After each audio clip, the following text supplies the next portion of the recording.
we've had, yeah. All right, ladies and gentlemen, the following is another exciting episode of the Wrestling Fans Podcast, Ringside Society. Oh man, you know what? I need some water. Hold on.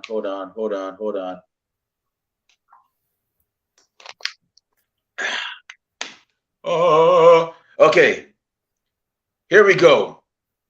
In one corner, we have the Monarch of Mardi Gras, the Baroness of Bourbon Street. When she's not co-hosting Ringside Society, she goes on crazy misadventures, such as dressing up as the big boss man and arresting people for petty crimes, dressing as one of the road warriors and picking fights with random people, and also trying to get the buy one, get one free sale from Cafe Du Monde in New Orleans. And yes, they do taste pretty good. Louisiana's own Kathy Knight. And the second corner, we have that ocean crossing, straight up Boston, flight catching, shot glass snatching, does it for a passion, never to be famous, coming to you live from the city of angels, no cap, straight facts, the worldwide star boy, Remy Blue. And joining us is an OG of Ringside Society. He was on our season 1 of Ringside Society, the first ever episode. If you check it out on Blog Talk TV, on Blog Talk Radio, you would actually see him. You'd actually hear his voice. The Luke Skywalker, no, the Obi-Wan Kenobi to my Anakin Skywalker, but I just haven't turned heel yet. He is the Sultan of South Beach, the Baron of Biscayne Boulevard, Mr. Suavemente Pésame Mucho, George Alonso. And joining us is a young lady who I actually had the pleasure of meeting. She was recently in the cool state of Colorado, and now she's back in good old North Carolina. Everybody, welcome to the show, Takesha Bay. Woo! What's up? It's great to have you on. Great to have both of you back on, especially my mentor, George. George, I always say, I always hold you in high regard, because without you, this wouldn't have happened. I would have never, if I had not seen you at that party for WrestleMania 28, doing your thing on the Roman show, I would have not got that interest to be like, bam, there it is. That's what I want to do. You took me under your wing and you showed me how it is. And for people, I'll tell you this right now, I'm going to give you a bit of an exclusive since it's our 4-year anniversary, since it's WrestleMania weekend. I always say I have 3 influences when it comes to podcasting. 3. One is this man right down there, who is actually my mentor. The second one is a guy by the name of Trey King from the Trey King Show. If you haven't checked him out, definitely check him out. He's not pro wrestling, but the way he actually does his delivery is something, out of the ordinary. And the third one is a controversial figure that everybody loves to hate, Charlemagne the God. That's right. So I got to say, George, thank you very much for, all that you've actually guiding me and just saying, okay, I can't teach you anymore, young grasshopper. Well, not so young grasshopper. It is time for you to go out there and learn for yourself. Remy, it's always a pleasure sharing the platform again with you. You and I go way back. Before Ringside Society, before Wrestle City Radio, we go way back to Reality Check Radio, and even before that, the Roman Show. So it's a pleasure to share a platform always with you. But man, I know you don't mean any of this, but I will say this to you also. I don't know how many times you heard it, maybe a little, maybe a lot. But let me add myself to that list of compliments. Yes, I might have taught you, but you took the bull by its horns and you ran with it. So I showed you the door. I opened the door. It was your job to walk through it. But instead of walking through it, you kicked the door in. So basically, Remy, great job, man. That's kind of like, so I guess I could say the same thing about Kathy and Rob, because I was kind of worried. And then Kathy came through and just knocked it down. And she's like, hey, Remy, guess who I got? Who? Soraya Knight. Hey, Remy, guess who I got? Who? Roxy. Funny story about Kathy. Funny story about Kathy, because I remember when Kathy first came into both of our lives together. I believe she was starting off as a co-host for both you and me. And one of the first questions I asked Kathy was, hey, have you done this before? And she just shot me out of the window and said, man, I studied journalism. I'm like, okay. I'm like, oh, whoa. And that is why I always said that we are a unique podcast, because there's not a lot of podcasts that can boast to say they have somebody that is academically qualified to do this kind of work. So that's why I'm always glad to have her, you know. And then there's also Rob, who I always say, if I had to say who has had the crazy work ethic I've had, it's Rob. Like, he's always been like, hey, Remy, do we have a show on Monday? I got this person. I got that person. I'm like, okay, Rob, give me a minute. I haven't had my coffee yet, dude. Like, it's like 8 a.m. Like, just give me some time, okay? So can I say something on a personal level, though? Sure, go ahead. Kathy, this message is for you, my dear. And I'm not going to say why, and I'm not going to say what. I follow you on social media. But I want to extend something to you on a personal level. This is like, we're friends outside of this professional environment. We're friends.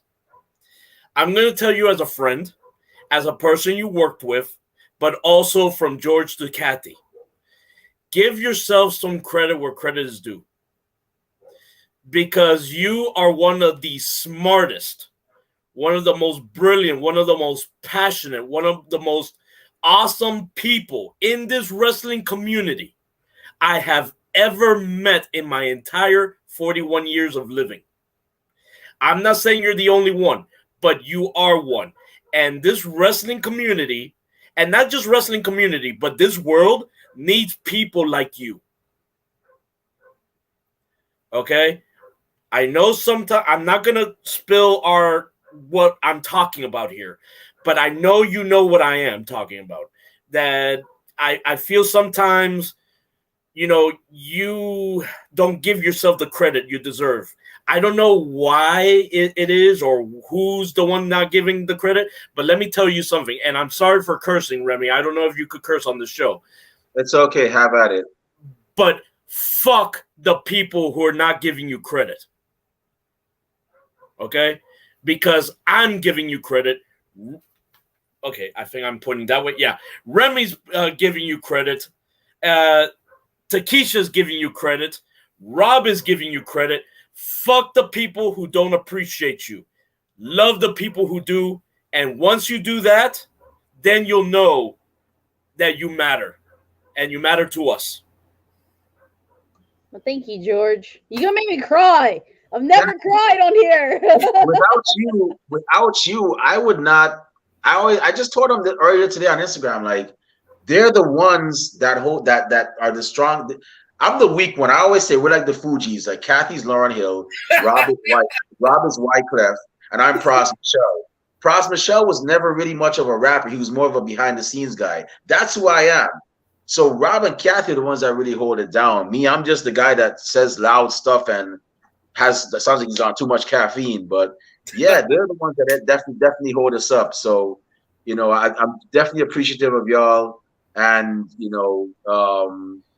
thank you and whatnot. I guess, Rob and Kat, I guess since you're my Obi-Wan Kenobi, the Obi-Wan Kenobi to my Anakin Skywalker, I guess Rob and Kathy are my Leia, Princess Leia, and Luke Skywalker. I guess not really my children, because I'm not that old, but my little brother and sister that mind blown. Sorry, I'm a geek. Mind blown. I just realized that chain reaction there. Mind blown. Takesha over here to my. Let me see if I'm looking at here. I guess this would be my left. You got it. But anyway, I'm not even going with direction here. But this is the first time I met this young lady right here, and she's probably like looking at me like saying, "I know Remy, I know Kathy, but this guy here next to me, man, he's a circus." Yeah, I'm a circus. Not at all. Not at all. I'm here for the vibes, and I'm loving your vibe. I'm loving the positivity that you're just radiating, and I'm just loving it. I'm happy to be here. Takesha's one of the few people that have met me in person. I always tell people, if you meet me in person, you're lucky, because I'm always busy. I'm always going around. I'm always, I'm not hard to catch, but I'm kind of hard to catch. You're always on the go. You're always on the go. Funny how you say that, because that was part of one of my earlier introductions. Always on the go, catch him if you can. Who said his name in Guyana, and now they love him in Japan. That was one of my first ones. But yeah, with that being said, thank you all for coming here. Shout out to the Broadcast Podcast over in Australia. Man, Australia's watching us now. That's cool. Alan Ross and Mr. MMA, thank you very much for actually checking us out. But with that being said, let's get to the topic at hand, and that is WrestleMania 39. WrestleMania goes to Hollywood. I've been to Hollywood. It's a pretty, cool place. Reminds me of Times Square, just on the west side. I just came back from the LA Convention Center. It's pretty cool. But WrestleMania 39, we have 2 nights of nonstop action. Who's ready for it? Listen, when I saw the stage reveal earlier today, that's it. Like, I was already excited about the card, Remy. But then when you see the stage reveal, I don't care who you are, how old you are, how many years you've been a fan, even if you were a fan for the very first time this year of WrestleMania, once you see that stage, it's like, oh my God. It's and they did a pretty cool introduction of the stage this year. Last year, I think it was with football, if I'm correct, right?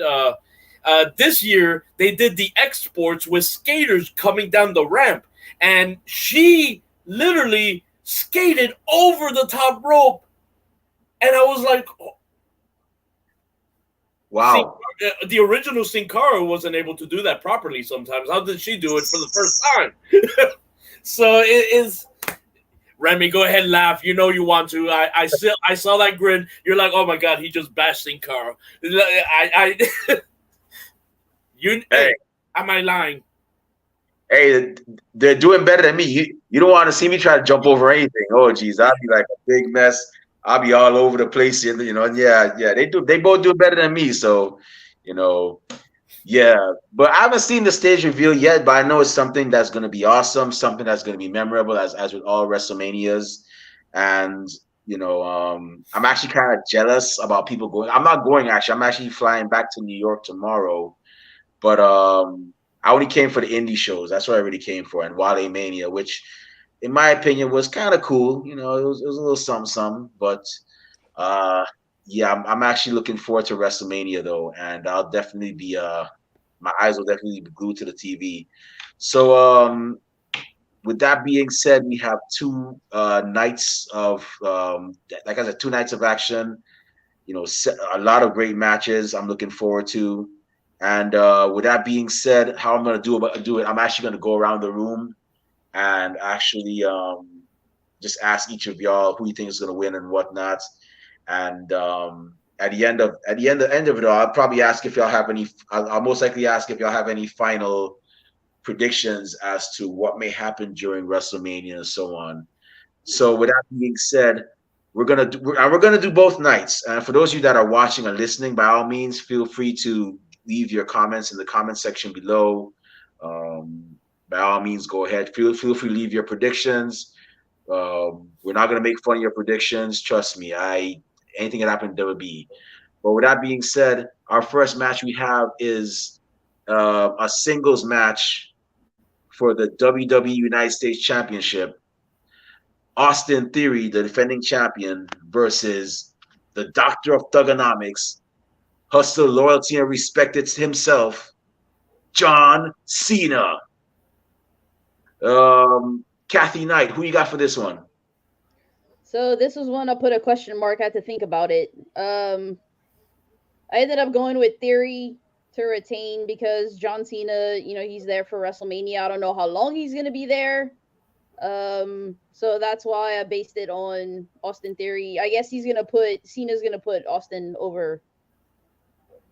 Okay. George, who are you going with? Oh, Kathy, you and I are going to go at it on this show. I just feel it. But basically, I'm going for John Cena on this one. The reason I'm going for John Cena is one reason only. Remy, can you guess why? Because he never gives up, man. Well, besides that. But that's a great point, though. But the reason why is because of Monday Night Raw. Okay. The Raw after Mania is always the most special. And one of the I see it, Takesha. But one of the reasons why I'm saying this is because who has had some of the most memorable Raw, moments after Mania? John Cena. So what if, let's say hypothetically, John Cena wins, then does an open challenge on Monday Night Raw, and then we see the debut of Carmelo Hayes. Wow. That would be cool. And then you see Carmelo Hayes. He's already over with the WWE Universe. He is the next big thing. Or a Braun Breaker. Whatever be the case. But both athletes, Carmelo Hayes or Braun Breaker, we don't lose. They're already over with the WWE Universe. Everyone loves them. So imagine John Cena comes out, okay, I made my point. Austin Theory, you had your chance, blah, blah, blah. Austin Theory comes out, oh, I want a rematch. And once he comes into the ring, then here comes Carmelo Hayes coming out with a mic or Braun Breaker and says, hey, Austin, you had your chance to fight Cena. It's my time now. Okay. I'm digging that. This young lady over here just went from to, yeah, I want to see Carmelo Hayes. I want to see Braun Breaker. Hey, I'm because a Monday Night Raw after Mania, I feel like it's a hit or miss. It depends, but when you put it in that perspective, I'm like, okay, I can get behind that. You know what I mean? And I just like that from a creative aspect. I love it. Hey, I think the biggest surprise so far in the last 3-4 years of WrestleMania. Raw's after Mania. I think the best surprise thus far still goes to Brock Lesnar. Nah. Yeah. Like in the last 3-4 years, Remy, I'm saying. I'm not saying of all time. I'm saying the best surprise return was Lesnar. And Remy, weren't you at that Miami show? No, I wasn't. I was in Fort Lauderdale at the time, but I wasn't at that Miami show. That crowd went insane. But I think whoever it could be that answers Cena's challenge, again, hopefully Carmelo Hayes or Braun Breaker, will beat that Brock Lesnar ovation. Okay. All right. Takesha, who you got? I'm gonna have to side with Kathy on this one. I feel like Theory is gonna retain. Not because I want him to, but I mean he's been, with the Elimination Chamber, he had competition in there with him, you know what I mean? And he retained then. And so I don't know. I don't have faith in him, but I'm just like, maybe Cena's gonna put him over. And if he don't, I would say I was wrong. And I just want to apologize. You might hear my 3-year-old busting here, like, "Mommy, come look at this, mommy," or whatever. I'm just letting y'all know. But yeah, I'm gonna have to go with Theory. If your 3-year-old comes in there and says, Mommy, you can't see me, I would definitely send him a ringside to side t-shirt right there and then. He won't. He'd be like, "Mommy, you watching fights?" I'd be like, "Yeah, I'm watching fights." Like, that's about That's it. cute. But yeah. That's so adorable. That's So cute. who I'm gonna go with for this one, man, this is actually a win-win situation for Austin, because if he loses, Please don't let me be the only one. if he loses, he'll actually be like the guy that, I think he's going to get better from here on out, because he's going to find out where, he went wrong and how he can correct it for the rest of this to be better in his career. If he wins, then he could definitely say, yes, he's beaten the WWE, one of the greatest WWE champions, fair and square, who was also a first ballot Hall of Famer. But honestly speaking, I think this is going to be this. I think John Cena is going to pull it off, Given what he's, I mean, come on, the man has beaten The Rock. He's beaten several people, Triple H, the Great Khali. To lose to Austin Theory, who hasn't really beaten anybody, like he beat Rey Mysterio, and he's beaten Seth Rollins, but that's it. I mean, he's been punked out by Roman Reigns. I mean, he's never really beaten anybody of credibility. I mean, he's gonna start somewhere eventually, but I just don't think this is gonna be the start. So I'm gonna have to go with John Cena just based off of like what he's been through and so on, and he could still go. So I'm gonna give that to him. Um, the second match we have is a singles match. This is gonna be a crazy one. Seth freaking Rollins versus Logan Paul. Catherine, you got for this one? So, from what I heard, and I don't like to do rumors, but they said like Logan Paul has to resign his contract or something like that. He only signed up to WrestleMania. So, based on that alone, which I shouldn't do, I'm gonna pick Seth. But no, it's not just based on that. Logan Paul's been in Seth's crosshairs for a long time. He keeps picking on him and stuff like that. So I think that's how Seth's gonna win. Get his revenge on Logan. It's gonna be a good match. Anything with give Logan his due. He came in and he wrestles pretty good, for him. I'm not a big Logan Paul fan at all, but I'll give him his props and his flowers there. But it's gonna be a good match. But I think Seth's gonna win.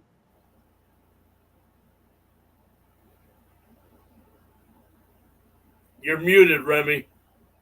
I do that sometimes. Who you got? Okay.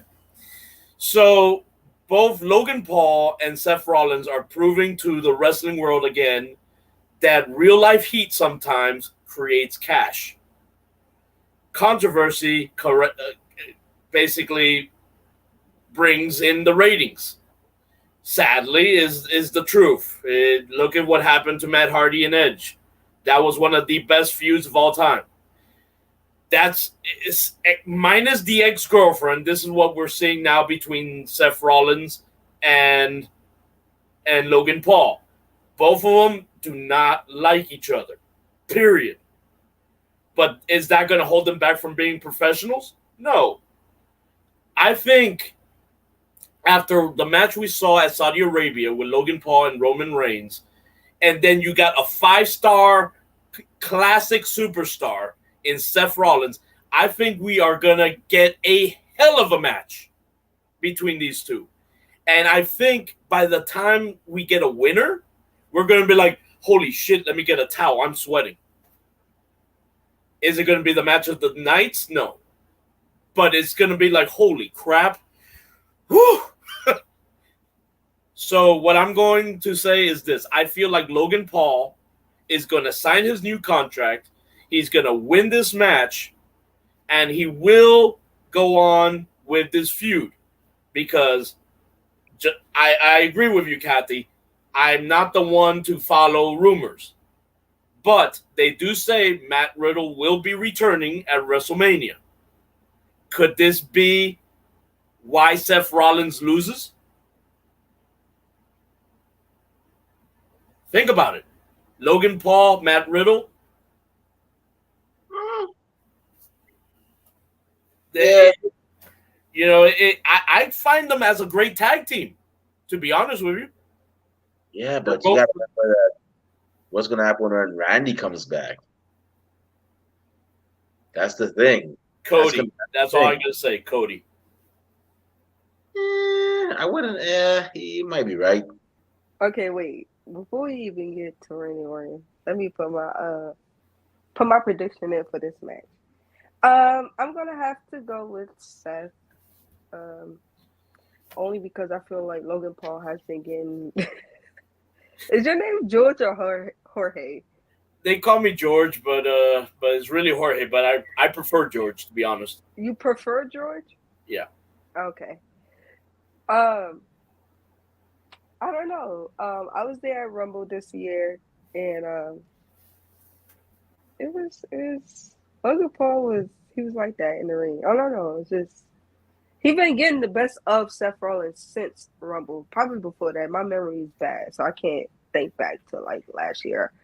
But for the last few weeks, he been getting the best of Seth Rollins, and I think Seth Rollins is gonna put him on his tail at WrestleMania. I could be wrong, and if I'm wrong, like I said, I'll say I'm wrong. But I'm going for Seth Rollins, and it is what it is. Even if Logan Paul do sign a new contract with WWE, whatever, I still think he's gonna take this L. And if he don't, it is what it is. Honestly, I think Seth Rollins is gonna get this. He's definitely gonna. It's gonna be a hell of a fight. It's gonna be a heck of a fight because not Roman, but Logan Paul has proven he can actually go with people like Roman Reigns and The Miz and so on. So it's gonna be a heck of a fight. But I think Seth is ultimately gonna take this one. You have to remember Seth plays mind games too. So you gotta wonder also if he comes out, what gear he's gonna come out with too. Because this is the same man that fought, I think, Dominic, and he came out in his father's ring gear. He fought Roman Reigns, and he's done it. He fought Roman Reigns, and he came out in the old Shield gear. So it wouldn't surprise me. Don't forget, he came out in the Dusty Rhodes polka dot thing. So don't be surprised if he comes out in some gear that throws Logan Paul off his game. So I'm gonna have to give it to Seth Rollins. The man is the master. Logan Paul can sneak attack all he wants, but Seth is the master of mind games now. Until Randy comes back, then it's gonna be some crazy. It's a battle of who can trip out who. So he's gonna get into Logan's head, and he's gonna win. So I'm gonna definitely give Seth Rollins on this one. I'm gonna laugh if they do match. They're gonna look like bumblebees. This would be like the battle of the bumblebees. Oh wow, that would be something. He's gonna put on like yellow and blue, black, just like Logan does. I am so happy you're talking about looks right now, because when you get to a certain match that I know you eventually will, I'm gonna lay a comment that all three of you are gonna be like, if he does that, I'm gonna pop. Remember, make sure you hold that comment. I definitely want I'll wait. You want me to say it now, or you want me to say when you bring up the match? Wait. Yeah, don't jump the gun. Don't jump. Okay. Give everybody to just do. Then we're gonna get to it. Okay. We're gonna do that. Yeah. Yeah, I guarantee it. So the next match we have is, for some reason, I just don't care for this match, and it's sad because I enjoy women's wrestling. Please don't cancel me, ladies. I do got love for y'all, but I just I'm not feeling this match. It'd be like that. The 6-woman tag team match is going to be Trish Stratus teaming with Becky Lynch and Lita versus Damage Control, which is the team of Bayley, Dakota Kai, and Io Sky. And I'm feeling the eyes, the glaring from Kathy right now, because Becky Lynch is her favorite. She's looking at me like, bro, WTF. Kathy, go ahead. I can't stop laughing at George.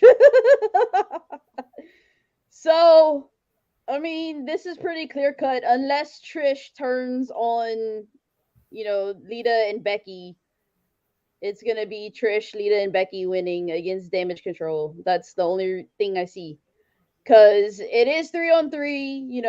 Trish isn't champion right now. That's the only thing I can see ever even happening, is like Trish gets jealous and turns on Lita and Becky, and then Damage Control would win. It's the only thing I see. But if that doesn't happen, I'm gonna go with Trish, Lita, and Becky.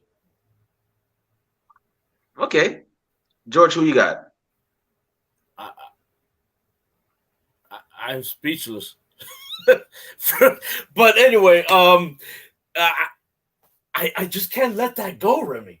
But I seem like, oh, I'm gonna kick this man's ass next time I visit Florida. No, I'm just kidding, Remy. But listen, I'm just gonna piggyback and try to sell you on this match.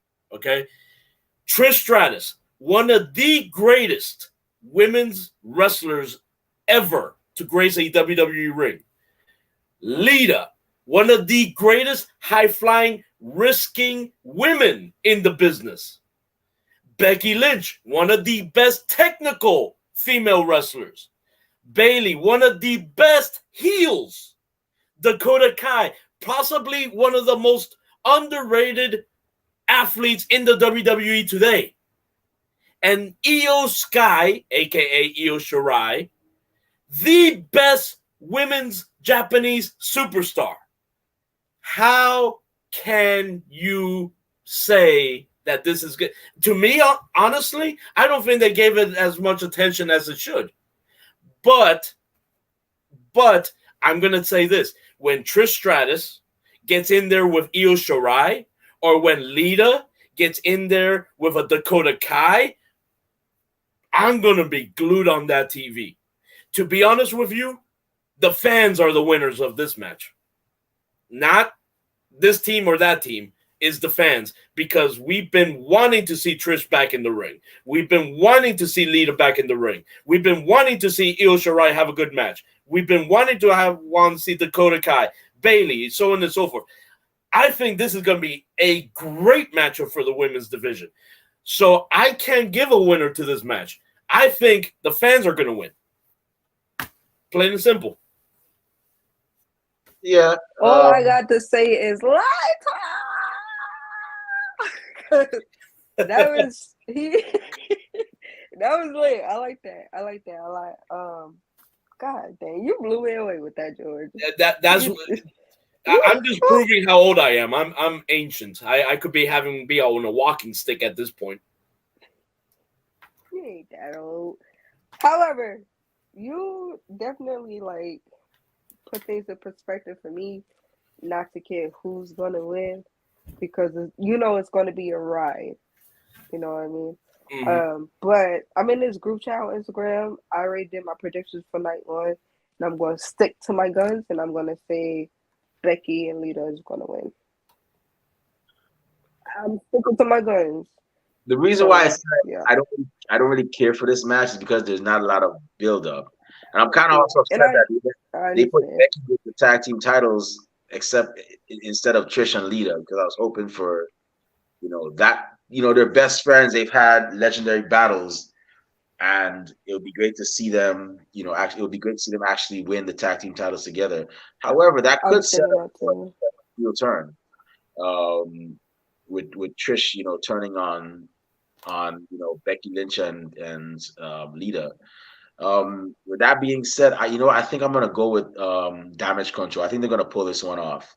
I got a gut feeling they're gonna do it. Don't get me wrong. I respect Becky, Trish, and Lita and their wrestling abilities and what they have done for women's wrestling. Not just women's wrestling, but wrestling in general. But I just think Damage Control, who are also talented, three talented women as well, they're just gonna take this one. That's what I'm going with. I personally go ahead. Go ahead. No, you go ahead. I hope to God that if Damage Control does win this, that Bayley gets pushed back into the women's title picture. Period. I don't care who wins, whether it be Bianca or Asuka. We could talk about that later. Obviously, we're doing match-by-match predictions. But Bayley needs to be put back in the title picture, while I like agree. what we're predicting that Trish turns on them, while Becky conducts her story now with Trish. What I think is going to happen in this case, and please, anyone, if you want to disagree with me, be my guest. But what I think is that because of the Trish heel turn, let's say hypothetically if it happens, Becky and Lita will lose their tag titles back to Damage Control. And Bayley will then win the women's title. And Damage Control will finally then have the recognition that they've been having, because right now fans are angry that Damage Control is not getting the push they deserve. So I think personally, this is that moment that you see Damage Control taking over the women's division. Okay. I respect that. If I hadn't locked in my predictions for night one already in my group chat, I was like, you know what? I think I'm gonna be on his side, but yeah. Cool. We'll see. Just thought of something while y'all were talking. We're all saying Trish is gonna turn. What if both Trish and Lita turn? Lita's already been champion. She doesn't need to be tag team champion. It's happened. She did it with Becky. They had that match at Crown Jewel. Becky, Lita hasn't forgotten about that. I'm pretty sure. It's in the back of her mind. But what if they both turn? Team besties turn on Becky, and then that's how Damage Control ends up winning. Imagine Lita and Trish turn heel. That'd be crazy. The only way, sorry, Remy, I know you had something to say. Let me just say this super quick. The only way I could see that happening, Kathy, is because, believe it or not, folks, Mercedes Moné is no longer under contract with New Japan. The only way I could see that happening is that if that does happen, and then on Monday Night Raw, you see the return of Mercedes Moné to come in defense with Becky. Reason why is because now it's 5 against 1. How the hell do you overcome those odds without a big guest or big surprise to back you up? Yeah, that would be interesting. So I'm just saying, it is the only way. And let me tell you, Mercedes has said on interviews that she's willing to hear out Triple H to make a return. She's just not doing it now because she's enjoying her creative freedom. Yeah. But she is willing to hear Triple H out. It's the same way Cody Rhodes said on an interview. Cody Rhodes said, hey, my intent was not to go meet with Vince to sign. It was for me to go and apologize. And I ended up walking out, signing a contract. Could it have happened the same way to Mercedes? Time will tell. Yeah, it's possible. It's possible. If that happens, I'd be like, geez. So the next match we have is a men's WrestleMania showcase, a fatal 4-way tag team match, and it's going to be the team of Braun Strowman and Ricochet versus the Street Profits, Angelo Dawkins and Montez Ford, versus the Alpha Academy, which is a team of Chad Gable and Otis as MMM calls him, versus the Viking Raiders, Eric and Ivar with Valhalla. Kathy, we got for this one? So no disrespect to Alpha Academy or the Viking Raiders, kind of threw them out. So it was down to Braun and Ricochet versus the Street Profits.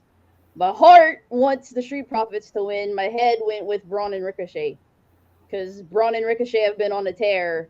And yeah, that's all I got. You're saying your heart is up and your heart wants to smoke. Okay, all right. No judgment here. George, who are you going with? Hands down, Braun and Ricochet.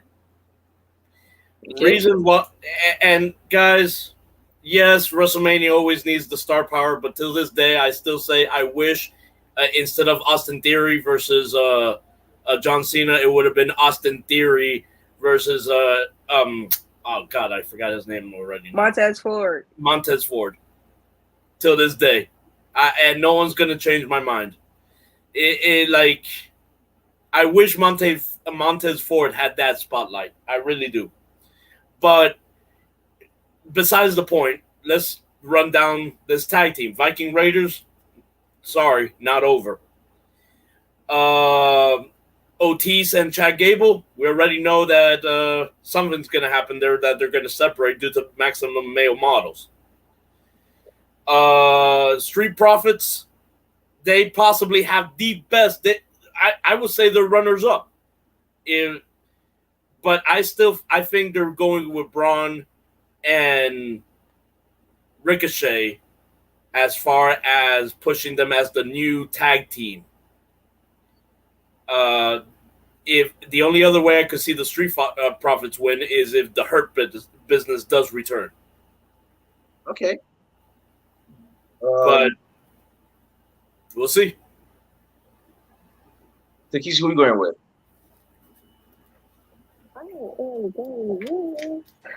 Braun and Ricochet. My heart, like Kathy said, wants to be with the Street Profits, but I done seen for the past like 3 weeks or so. I don't know. Braun Strowman and Ricochet seem to work, and so I'm gonna go with them. Viking Raiders. I think when they first got called up, I was excited for them, and I was, ready to see what what they were going to do on the main roster. But to be honest, yeah. It's been kind of like a lackluster / disappointment. I know it's not their fault. It's not towards them, but it's the Viking Raiders. They've been, attacking Sheamus and Drew McIntyre, but it's just like they're just thrown into things. You know what I mean? There's nothing there. Alpha Academy, like George said, they got the Otis and Chad Gable, and it's kind of a friction there. So, yeah, I'm gonna go with Braun and Ricochet. Okay. I'm gonna go with Braun and Ricochet too. Although the Street Profits, they're pretty good, but Braun and Ricochet, they're just so over and whatnot. I don't think there's going to be any mistletoe so for Braun to hang over Ricochet's head so that Samantha can give him a kiss and he'll power up. So I guess they're going to have to find some other way, but to actually get that extra energy. But either way, I think Braun and Ricochet are going to win. They're not my favorite tag team, but I'm digging the dynamic that they have as well. So that's my prediction for that. The next match that we have, oh man, this is going to be an emotional match. I could already see it. One of the emotional matches is going to be father versus son, Rey Mysterio versus Dominic Mysterio. Man, I tell you, there's going to be emotion in here. Kathy, who are you going with? Besides movies and TV, wrestling's the only thing you can be like, I want this dad to beat up his son. Like, it's time. Like, that's the only place, like, besides movies and TV, where you have, like, a storyline like this, where we're actually happy he's beating his son up. Ain't that the truth? We're all rooting for him. So, Dominic thinks he's a man and he's all talk until Ray comes and he knocks him out, and then he goes back to a little boy, and then he talks more smack. And I don't know what Dominic's thinking, but I hope Ray whips his ass. I'm going with Ray. Okay. George, who are you going with? Before I say anything, I do want to share this laugh with all you guys. I want you to read the caption. Hopefully it catches it, and then see the picture. So read the caption first and then look at the picture. I got a feeling I know what it is. Wait. All right, you read it? I can't really see much of it. It basically Triple H looking up while Trish Stratus is walking right in front of him. And it's saying Triple H, don't look. Dom is saying, damn, and then Booker T is, So Trish Stratus still got her moves, man. But anyway, okay, so here's the comment that I've been holding back. And I swear to you, I promise you, I will. Yes, Remy, you're right. I will get emotional. Rey Mysterio re-debuted the LWO tonight on SmackDown. Who created the LWO? Eddie Guerrero, man. So, how can Dominic one up the return of LWO? Imagine Rey Mysterio makes his entrance. I want you guys to picture this in your head while I'm saying it. Rey Mysterio makes his egg. Oh, 619. Hey, booyaka, 619. And then all of a sudden, man, I'm getting emotional just because I'm. Eddie Guerrero was one of my favorites, man. I'm sorry. Imagine you hear Eddie Guerrero's theme song start. Oh, shoot. And you see Dominic come out in a lowrider with Rhea. Ooh. There's a picture of the two of them in one already. Like it's circulating. Oh man. Yo. So, and they're already establishing Dominic saying, I wish Eddie was my father. So instead of Dominic having his regular theme song with Judgment Day, all you hear now is Eddie Guerrero's theme music. And the next thing you see is Dom coming out in a lowrider, doing his thing. And how are you going to get under Rey Mysterio's skin? By attacking him with his bestest friend, Eddie Guerrero. Ooh. Man. And Dominic is already doing Eddie's thing, the whole doing the frog splash. He might as well be the reincarnation of Eddie Guerrero. Yeah, that would be crazy. It would also be nice if they could somehow get Chavo back involved with this, as you know, he's upset that he's using his uncle's. Vicky has already mentioned that she cannot wait for her contract to end in July because she wants to take part of this storyline. Now, what does she mean by that? By saying siding with Rey or siding with Dominic? Hey, who knows about that? But if she does enter the storyline, I'm telling you, there's no other storyline right now that you can emotionally invest into other than Roman and Cody and Sammy and the Usos than this one. And I agree with Kathy. This is one of those matches where you're like, oh my God, I can't wait to see the father beat up the son. In other states and cities and all that stuff, that's pretty much criminal at this point. Watching a son beat up a son. But I think this story has everyone attached. I feel like this is going to be Dom's attempt to leave the Judgment Day 2. I feel Dom will win this match, and Rey will retire and pass his mask on to Dominic. I feel like we are going to get hit with one of those.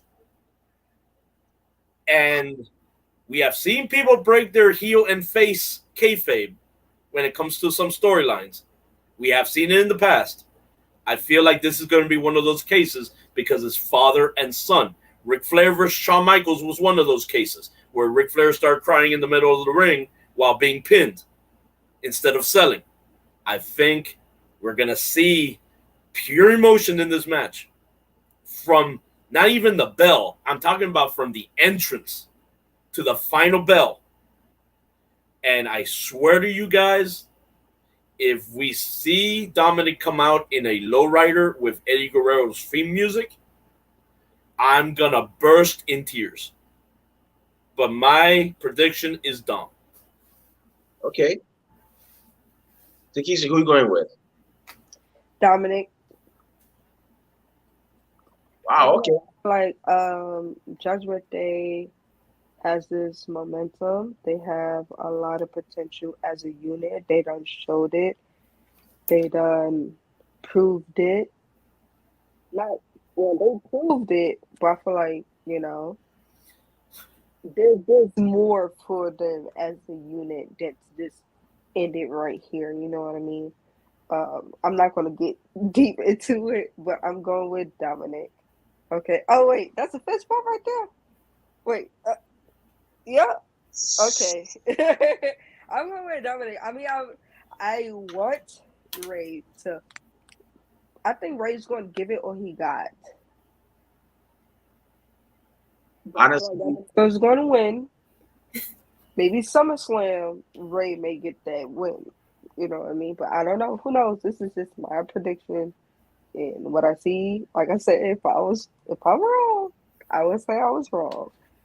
But yeah, so I think. honestly, I think I'm gonna go with Ray because Ray has been through so much with not wanting to hit his son, and then he finally gets to his breaking point where he actually, knocks him down after the months of torment, to him, causing him to want to leave Raw and go to SmackDown, and then he's showing up at his house on Thanksgiving, attacking him, and then he shows up again on Christmas and tries the same thing. I honestly think that this time Ray is gonna teach Dominic a lesson, and you know Dominic is gonna get that ass whooping. He's gonna so deserve. And I got another prediction that as well too, but I'm gonna leave that for later. But I'm gonna leave that for our final thing.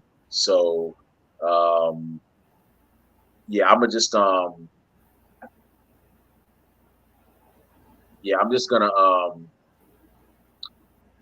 leave that right there. I'm gonna give my prediction like later on when I ask for the general predictions for night one. So or for like the whole card in general. So the next match that we have is one of pretty much I don't know if they have a main event for night one, but I think this should definitely be the main event. It's going to be the singles match for the WWE SmackDown Women's Championship, Charlotte Flair versus Rhea Ripley. Kathy, who you going for this one? So this was another one. I put a question mark. Had to think about it. It's one of those heart and head things again. I want Rhea to win. I don't know if she's going to. Something tells me Charlotte's gonna retain. I just have a gut feeling. I want Rhea to win, but I feel like she might not, and Charlotte might still retain. So I went with Charlotte. Didn't really want to, but I did. Okay, George, who you got? This is one of the most is one of those few difficult matches that's hard to predict because you want both of them to win in a sense. So I kind of agree with Kathy in this sense. I'm gonna do what Kathy did earlier. With my heart wants this, but I feel like it's gonna be this. So I'm gonna say that my heart wants Rhea to win. So I feel like Rhea is deserving of it. I feel like Rhea has put herself with all her work ethic and her dedication to the character of the Judgment Day. I feel like she's put herself over as one of the top female heels in the business. So congratulations to her for that. But then you got Charlotte Flair, and you wonder what next big plan do they have for her? Because I can't see her feuding with anyone unless she has a belt. And that's on WWE's fault because they never gave her that view or that vision of saying, hey, I don't need the belt. So now that's harder for us. So what do I say? My heart wants Rhea because I think she could take that belt and put someone over as that heel and find the next face in the female division. But I think it'll be Charlotte. Takesha, who you got? Charlotte or Rhea? Rhea. Okay. Only because she's on the momentum. Like, she's just, you know what I mean? Like, I mean, it's kind of like Kathy and George said, had it hurt thing, but I'm sticking to my predictions from my little wrestling group chat on Instagram. I'm going Rhea, and that's it. I don't have explanation or reason why, other than like she has a momentum. I'm just rooting for her. That's it. Okay. Wow, who's gonna win this, Rhea or Charlotte? I think I'm gonna have to go with Charlotte. I mean, not Charlotte. I think I'm gonna have to go with Rhea. Rhea's gonna pull this one off because this is a different Rhea Ripley that she's fighting, and I just think it's her time. So I mean, it's gonna be a hell of a fight. It's gonna be a heck of a fight, because it's Charlotte Flair. She always brings out the best in everybody. Who and she gives 100% in all her matches, but I think Rhea's gonna take it this time. It's gonna happen. So the next match we have, oh man, I am looking forward to this match. This is one of two matches I'm looking forward to, and I'll be at the edge of my seat. And the two men that are in this match are two men that I've followed since the Ring of Honor days. They're like steamboat. If I could actually put a match that's up, put two men that have battled each other up there, like Rick Steamboat and Ric Flair, will be these two guys. It's gonna be for the tag team match for the undisputed WWE Tag Team Championship. The defending champions, the Usos, the Ones, versus two men that have fought each other forever, and now they're gonna fight together. Best friends, better enemies, Sami Zayn and Kevin Owens. Kathy, who you got for this one? So the Usos have been on a tear. They're the longest reigning tag team champions. KO and Sammy got back together. Everybody's happy about it. I had to think about this one too. Like we've seen cracks in the bloodline. Is this where it's gonna finally explode? If it does, then KO and Sammy are gonna win. Because what are we doing here? Like, Sammy's on a tear. He just got back with KO. But then once they win, like, where do they go from here? Like, do they, give the Usos a rematch? So that's where I was kind of like, I didn't know who to pick, but I ended up going with KO and Sammy because, like I said, what are we doing if the bloodline's not going to fall apart at WrestleMania? It's going to fall apart when? SummerSlam? Like, the cracks have been building up. The storyline's been building up. Sammy is, like, red hot. He should have been champion, but that's a whole other story. So give him the tag titles with KO and let him go off into the sunset and be happy. I mean, dance off into the sunset. He's not gonna walk off nowhere. He's gonna do his little dance and da da da da da da, da and then KO's gonna be like, KO's always that guy, that tolerable best friend. George, who you got? Hands down, Sammy and Kevin. Okay. Hands down. I am so sorry, but if they invested so much time and emotion and all that stuff into this reunion of Kevin and Sammy, and then for them to lose at WrestleMania, I'll be like, so what was the point? Can someone explain to me what was the point of this? And if they say, oh, it was because we wanted them to win at Backlash. Wow. Are you really giving me that response of you wanted them to win at Backlash over WrestleMania, where at WrestleMania you could have possibly had just as an emotional moment of when Randy Savage hugged Miss Elizabeth? Yeah. Oh, and you wanted them to do that at Backlash? Imagine if you said, hey, Miss Elizabeth, Randy, you're going to reunite, okay? But you're going to reunite at Survivor Series. Huh? Yeah. It's like, what? So personally, if Usos win that match, I'm not saying that they're bad. Great. Completely. They're a great tag team. I feel like anyone the Usos fight, you'll always get a 5-star classic, even if you get them in there with the Viking Raiders. All I'm saying is, if Sammy and Kevin don't win, two things are going to happen. What was the point of everything? And number two, remember the facts. Sammy's already not in the main event of Mania. Now, Sammy loses at Mania, you're going to have a riot on your hands. So, Sammy and Kevin, I have a feeling, WWE, your hands are tied, guys. They have to win. That's what I don't like about that Backlash crap. Like, it's a cool pay-per-view, but it's like, oh, it's a WrestleMania Backlash. We have to do over what we messed up at WrestleMania to get it right at Backlash. We're like, no, stop. That's Listen, not how it works. If someone tells me, I'm going to jump the gun. You can skip me when you guys talk about this match. But if someone tells me, oh, George, Cody's going to win it at WrestleMania, at Backlash, or if Sammy and Kevin are going to win at Backlash, I'm literally going to stare at you and be like, are you serious right now? that big buildup to win at Backlash? Might as well win at In Your House. Yeah.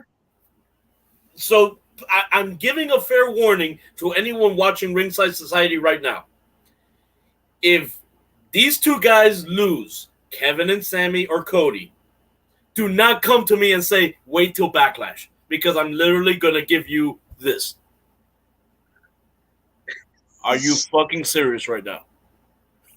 So please do not. I beg of you, please. Anyway, next. So the next match that we had. Oh, no. Sorry, Keisha, my bad. No, you good. You good. Go ahead. Oh, George is nothing to play with. Okay, he said, "Are you effing serious?" I don't think I want to mess with him. But anyway, I'm gonna go with KO and Sammy. I'm gonna go with the wait. Oh, wait. Oh, yeah. There we go. Oh, yeah. So I'm gonna go with. You're right. I'm a fan. For those of you that don't know, I'm a fan of the Samoan Dynasty. I've always been a fan of the Usos. The Rock has been like my teenage inspiration and so on. But the thing with the Usos is that they have never faced a team like this before. If you look at since they won the tag team titles, they've never really faced a veteran team like KO and Sammy. The teams they've fought have been teams that have actually, they've been around for a while, like the New Day, but they've never had as much experience as KO and Sami Zayn. I mean, they were tag team partners since the 2000s. So, wait, I would like to add on, and I didn't even get to explain why. Go ahead. But I'm going to add on to what you said. They're kind of like water and oil, kind of like they have two different personalities, but they mesh well together. You know what I mean? And I knew KO was just on some like, oh no. He will warn Sami Zayn, like, they want to kick you out, you're not blood, da da da. And then like he got his behind whipped at Rumble, and then until like what 3-4 last month when he came to Sami Zayn's rescue and then eventually gave him a hug. I'm like, Kevin Owens is that friend that's going to talk a lot of ish and like call you out on your BS and pretend that they not gonna have your back, but eventually come through in the end. And that's what I respect and love about him, because he with the ish. I can't curse right now because but he's So I'm rooting for them. Sammy deserve it. KO deserve it. I love the Usos. You know, they put on 5-star matches, but I'm going with KO and Sami Zayn. I'm sorry. Go ahead. Your turn. I'm gonna go with KO and Sami Zayn because the Usos have never faced a tag team with that much history that have actually fought against each other, that have been teaming since the 2000s. I mean, these men know each other. They're not twins, obviously, but I mean, they've known each other since they were 18 years old, when they were coming up in the indies and so on. You know, they've had so many classic battles. For those of you that know that have been following, their Ring of Honor days, the excitement and the excellence that they bring. So I'm definitely gonna have to give give this one to Sammy and Kevin. They're definitely gonna take this one. And I always had a theory. Kathy, you've heard me say this before, but I always have a joke that Kevin Owens and Sami Zayn put that one clause in their contract that said, "We do not win the tag team titles without each other. When we win the tag team titles, it has to be with each other. Nobody else. We can have temporary tag team partnerships with people like Chris Jericho and John Cena, et cetera. But we're not to win those tag team titles with each other." I got to feel they put that clause in there, and this is what we're getting right now. And also, what I saw is that they both have a tendency to wear black and red. So I think there was a bit, some inner like joke between them with that. So yeah, Kevin and Sam. It's gonna be KO Mania and WrestleZania tomorrow. That's what I'm predicting. I thought of you when I made my decision. I was like, "Oh, Remy's gonna be happy. Like they're finally gonna be the tag team, champions with each other." I called it. So now we're on to day 2. We have day 2 coming up, and wow, this is a pretty good card as well too. So the first match that we have is a triple threat match for the WWE Intercontinental Championship. Here we go. It's I gonna didn't be get to night 2. I didn't even lay out my little predictions for night 2. But here we go. I'm not gonna go first, but go ahead. I'm sorry. so we have the defending champion Gunther versus Drew McIntyre versus Sheamus. Kathy, we got for this one? Remy thinks I'm probably gonna just pick who he thinks I'm gonna pick, but I'm not picking him. I'm not picking Drew, and here's why. Oh, wow. Okay. Yeah, Gunther is gonna retain, and because I was at Royal Rumble in person, and well, everybody watched it too, on TV or whatever. But Gunther was on a tear at Royal Rumble. I don't see him losing that momentum. And if they know what's good, they better keep pushing Gunther because he's on a tear. And it started at the Rumble, and it should continue at WrestleMania. So I see Gunther retaining. It's gonna be hard. It's gonna be brutal. All 3 of them are hard hitters. It's gonna be a banger of a match. Ha ha ha. So Gunther's gonna retain. Okay. George, who you got? I don't know if you guys are noticing, but I'm covering my chest because I feel like this match hurts my chest. Those chops, man. Woo! This match, I feel like all we're gonna be doing is like that's 90% of our match reaction during this. But I personally think it's gonna be Gunther. Now, are we all disappointed that we did not get Gunther versus Brock Lesnar? I am. But what did WWE do? They said, "Hey, don't worry. We're not giving you Gunther versus Lesnar. We're going to give you something better. We're going to put him with Drew McIntyre and Sheamus."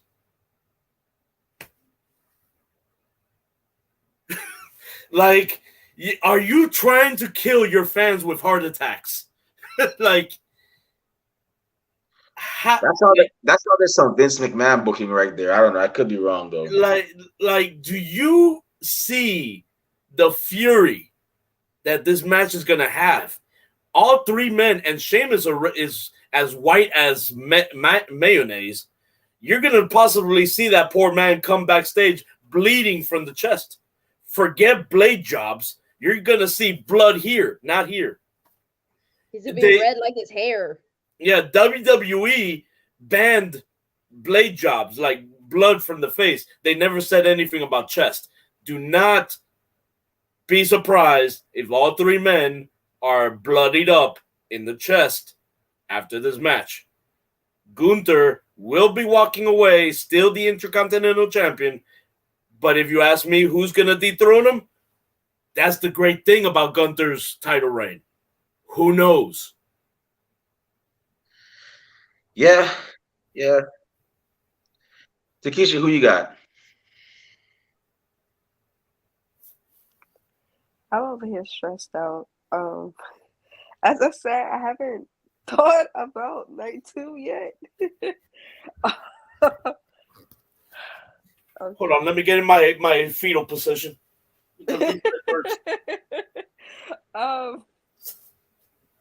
Okay. This is what I'm thinking, right? Gunther going in as champion. Man, I want Sheamus to win that IC belt so bad. I'm rooting for Sheamus. I am rooting for Sheamus. And if Sheamus could pin Drew McIntyre rather than Gunther, I don't feel like it'll take away, you know what I mean, from Gunther being so dominant. I see where you're going with that.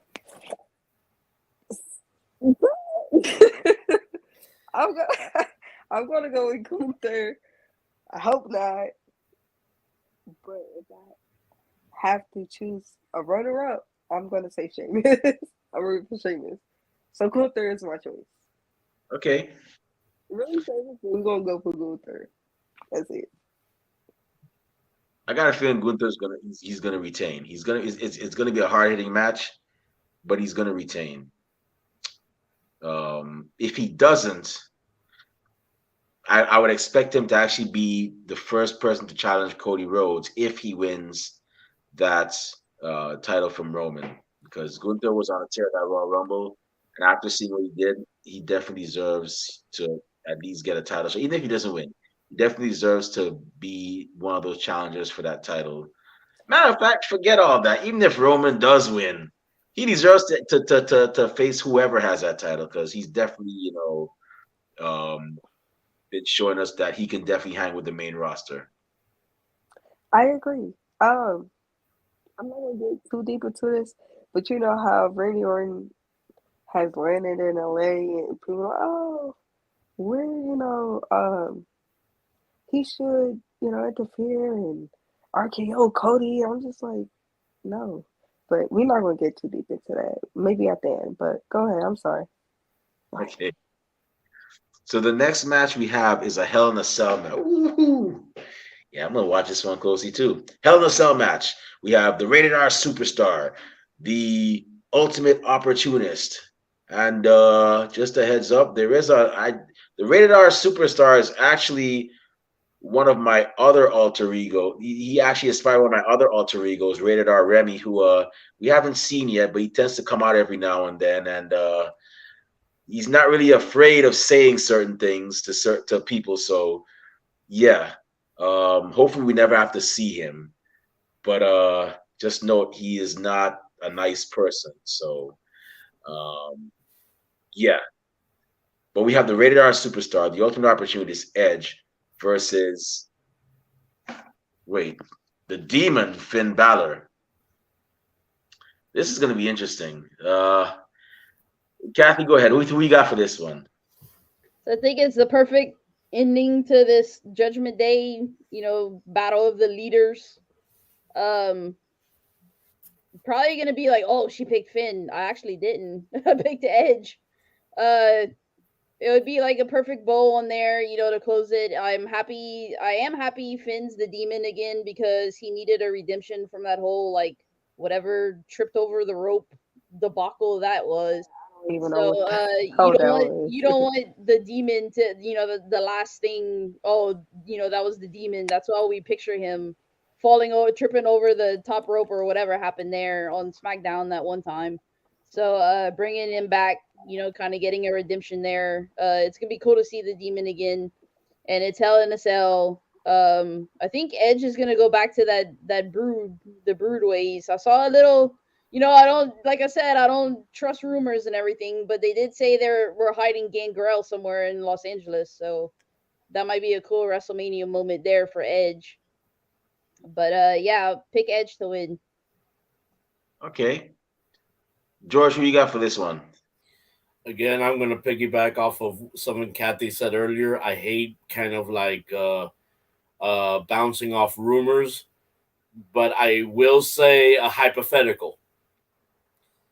We are going to get the dark side of both characters. I still think Edge is going to win this match. There's my prediction. But what I'm going to say is this. Expect majority of the surprises in this match. I'm saying the return of, Gangrel. The possibility debut of Jay White into Judgment Day. He is a switchblade. He's perfect for that gimmick. And Finn Balor did say that after WrestleMania, they are going to be recruiting new members. Could it happen on Sunday? We'll see.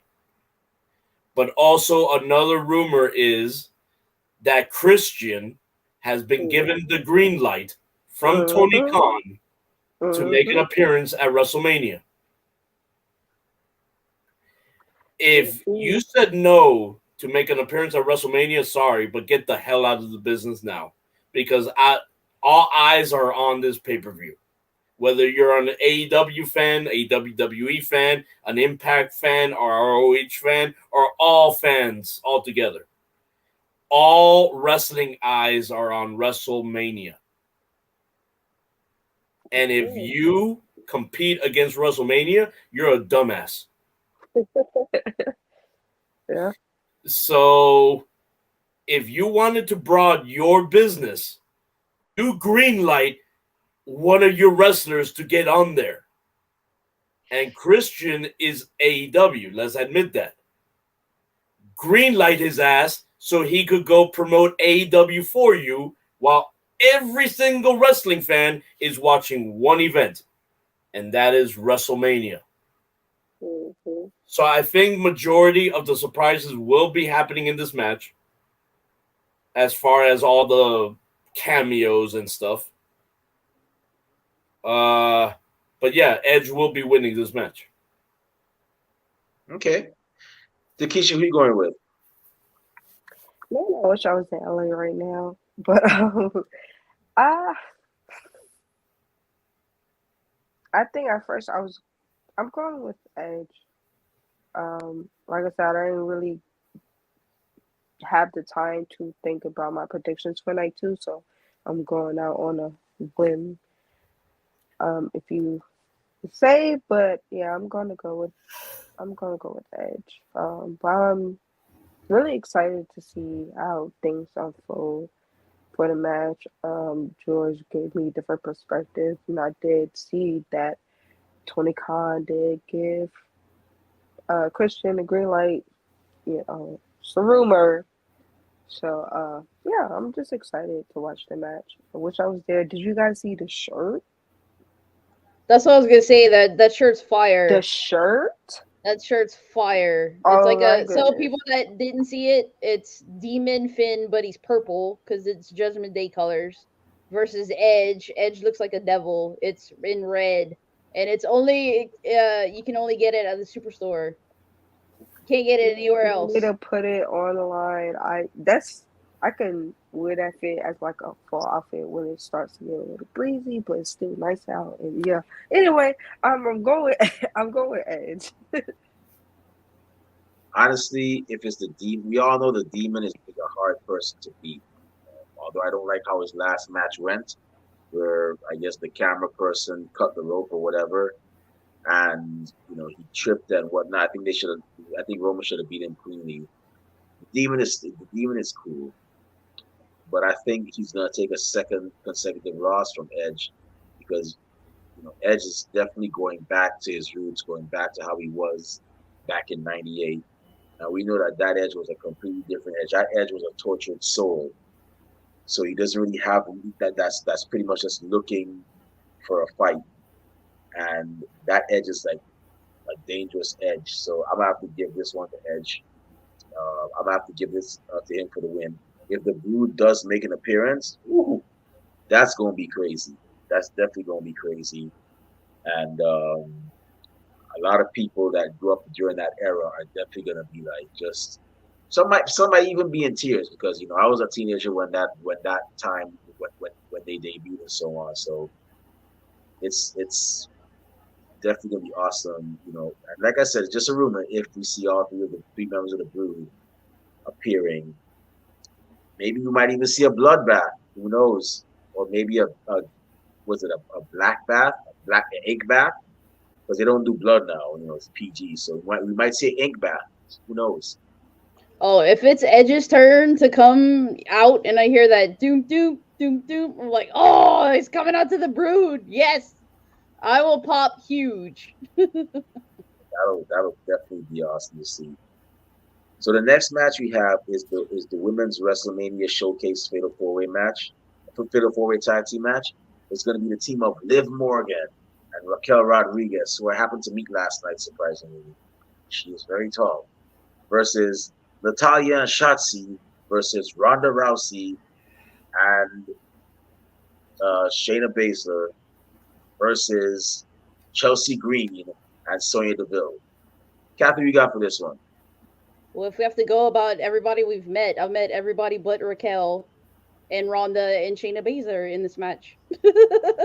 Anyway, that's neither here nor there. But okay, so like I did with the other 4-way, I kind of like shoot other people out. Like I don't see Sonya and Chelsea winning, although they're hilarious and they just got put together. They're hilarious as a tag team. I don't see, as much as I like Natty and Shotzi, I don't see them winning.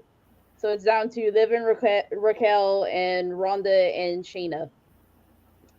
I put runner-up Liv and Raquel, and then I went with Ronda and Shayna because they didn't even have to wrestle to get into that match. They were thrown into that match, and they've been a tag team the longest, and I see them winning out of everybody else. Okay. George, who are you going with? Honestly, you guys are gonna be shocked with who I pick. I think you're gonna see Sonya and Chelsea walk out with a win on this one. Oh, really? Reason why is because management is so happy with Chelsea Green right now. That's number one. Number two, I feel like Ronda and Shayna are your generic tag team heels. People don't like them because they're heels. People don't like them because they think they suck. I'm going to tell you the truth. Now, do I think they suck? No, I think they're doing great. But I'm more invested in Chelsea and Sonya. The reason why, because they're great in the ring, but they also had that character that could engage you. I feel like Ronda and Shayna, you need that perfect face team in order for Shayna and Ronda to engage you. I feel like you don't get character with those two. Yeah, I can't feel engaged with them. And I don't mean to disrespect any Ronda or Shayna fans, but I can't get engaged. I'm with Carmella and not Carmella. With Sonya and Chelsea, I'm engaged. They're heels. They're great in the ring, and they're funny as heck. Well, at least this is the first time we see them both together. At least now, I think the way they're going to win is because Carmella is going to get involved. Carmella is in Los Angeles. She could help them win and have a 3-way faction. Okay. I could only imagine how fun it's going to be in the future when they create that storyline of why they break up. You got Chelsea complaining, Sonya being the serious one, and Carmella being the fashionista. Oh my God, you'll be like, what the hell's going on? I feel like I'm seeing 3 of my spoiled children fight. It'll be one of, but anyway. Takesha, who you got? Oh, I don't know. I don't know. I like what George said. Y'all stressing me out. Okay, George Orton. We see ya. You said what? George Orton.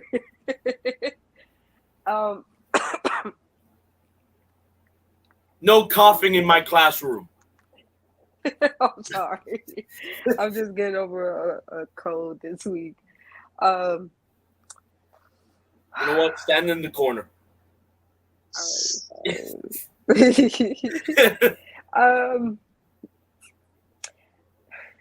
Okay, so when I think about Shayna, I think about NXT Shayna, right? There's her and the two girls. I don't know their names. I apologize. And I think of how dominant she was. Like, she was super like unbeatable. And then she called up to the main roster, and I'm like, what the heck is going on? So I rooted for Shayna. Ronda, I can't really get behind. I don't know. It's just something that's missing. No disrespect. I don't mean to offend anybody that's a Ronda fan, whatever. But I just personally can't get behind her. And like you said, George, they're kind of generic heels. Uh, I haven't really been watching so much of SmackDown, so I can't really tell what Chelsea and Sonya uh, are like as a team. So I'm just gonna say Liv and Raquel. I don't know. I don't know. I haven't, like I said, night two. I haven't thought about it. I wasn't. I'm all over the place, so I'm just saying guess. It'll be a surprise. Well, actually, I'm gonna go with Shayna and Ronda, but runner-up is Liv and Raquel. Yeah, there we go. Okay, you know what? I'm gonna be the guy, and I'm gonna do this. I'm gonna be the odd man and say I'm gonna go with Natalia and shots. I'm gonna do that. I don't know why. I don't know where it's gonna lead to, but I'm just gonna go with Natalia and shots. That's what I'm gonna go with. Yeah, I know Shayna and Ronda, they're very dominant. Chelsea and Sonya got put together. Liv Morgan and Raquel got a good thing going on, but I'm gonna go. I'm gonna go with Natalia and Shotzi. It's just that's the vibe I'm getting right now. So the next match we have is a singles match for the Raw Women's Championship. It's going to be the EST of WWE, Bianca Belair, versus the Empress of Tomorrow, Asuka slash Kana. Catherine, you got for this one? So I like them both, but I don't. I guess like Asuka's trying to play mind games with Bianca. They're trying to do all this, but it's like it's not hitting me where it needs to hit. So it's gonna be a good match and everything, but I don't know. Like I'm just not invested in it as much as I like both of them. But I ended up picking Bianca. They just haven't really, this evil side of Asuka is just not, she's playing mind games and stuff like that, but she's still being nice. Like, where's the mean Asuka? So I don't know if I mean it's gonna look good. It's in the match, just on paper, it's not hitting. So hopefully it hits during the match itself. But yeah, I think Bianca's gonna retain. I'm not ready for her to lose it just yet. Okay. George, how about you? Bianca's already said it that last year she feels like she gave a 5-star match. This year she wants to give a 6-star. And I think she can do it with someone like Asuka. So Asuka's had many 5-star classics in Japan. And getting in there with someone with the speed of Bianca and the strength, I think we're going to see a 6-star match possibly. Now, who do I see winning? I think Bianca is actually going to walk out of this one. Reason why is because she's still being polished as champion. Yes, she's been champion for a while, but I still think she's being polished. And I can see, as much as we're happy that Asuka brought the Kana character to America, I cannot see Asuka being that face of the women's division right now. Maybe later, but now, no. Now, you see, if they did decide to have Bianca win this match and then have Asuka win at Backlash, I could understand that because, like Kathy said, they need a better build-up. But in this case, in this scenario, in this right now, this weekend, I could see Bianca taking the win. Okay. So, Keisha, who are you going with? I'm going with Bianca for the same reasons why both Kathy and George just explained. I mean, it all makes sense. I'm rooting for Asuka. I love Asuka to death. Like, she's one of my favorites. But yeah, I agree. I need Bianca to get this 3-0. And that's all I care about. This 3-0, and then she can lose it whenever. That's it. First off, I'm gonna say if y'all think the Asuka Kana character is cool, check out a woman by the name of Ram Kai Chow. For those of y'all listening and watching, she's a pretty interesting character. That's just off topic. But who I'm gonna pick for this one, I have to go with Bianca. I think Bianca's gonna take it. Yeah, Asuka's gonna play mind games and whatnot, but I think Bianca's gonna win. Yeah, that's just it. The next match we have is a singles match. This one's going to be kind of interesting. It's going to be the Beast, Brock Lesnar versus the Nigerian Giant, Omos. I forgot about this one. George is like, man, forget this noise. I'm out. Hold on, Remy. Kathy, I know you're always first, but let me go ahead and say the winner for my prediction. The winner is the bathroom. That's all I gotta say. The bathroom. There's nothing that excites me for this. Oh wow, Brock Lesnar suplexed a 7'4" giant, and probably one of the sloppiest suplexes we've ever seen. No, the bathroom. I mean, I do admit, Brock Lesnar haven't been. He's been a little tiny bit sloppy. He done trip about 2-3 times and done. I'm not gonna get into it, but yeah, I agree, kind of, yeah. Either that or whatever you want to consider your break. It doesn't have to be the bathroom. It could be a pizza break. Let me ride to the store. let me, go and make a baby. I don't.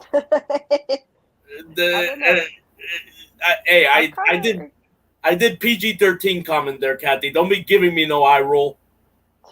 so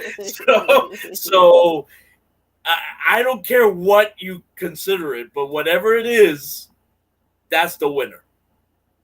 Sorry. Go ahead, Kathy. I'll go last. That's a short baby making time there, but I digress. Anyway.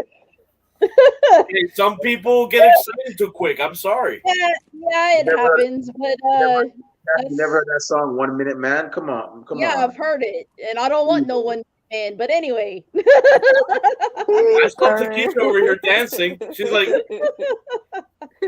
all right, getting off the topic. Okay. Ladies and gentlemen, welcome to Sex Talk Radio. Yeah, my name is. Sorry. Forget Twitter after dark. We're Ringside Society after dark. I'm getting hot now. Damn it.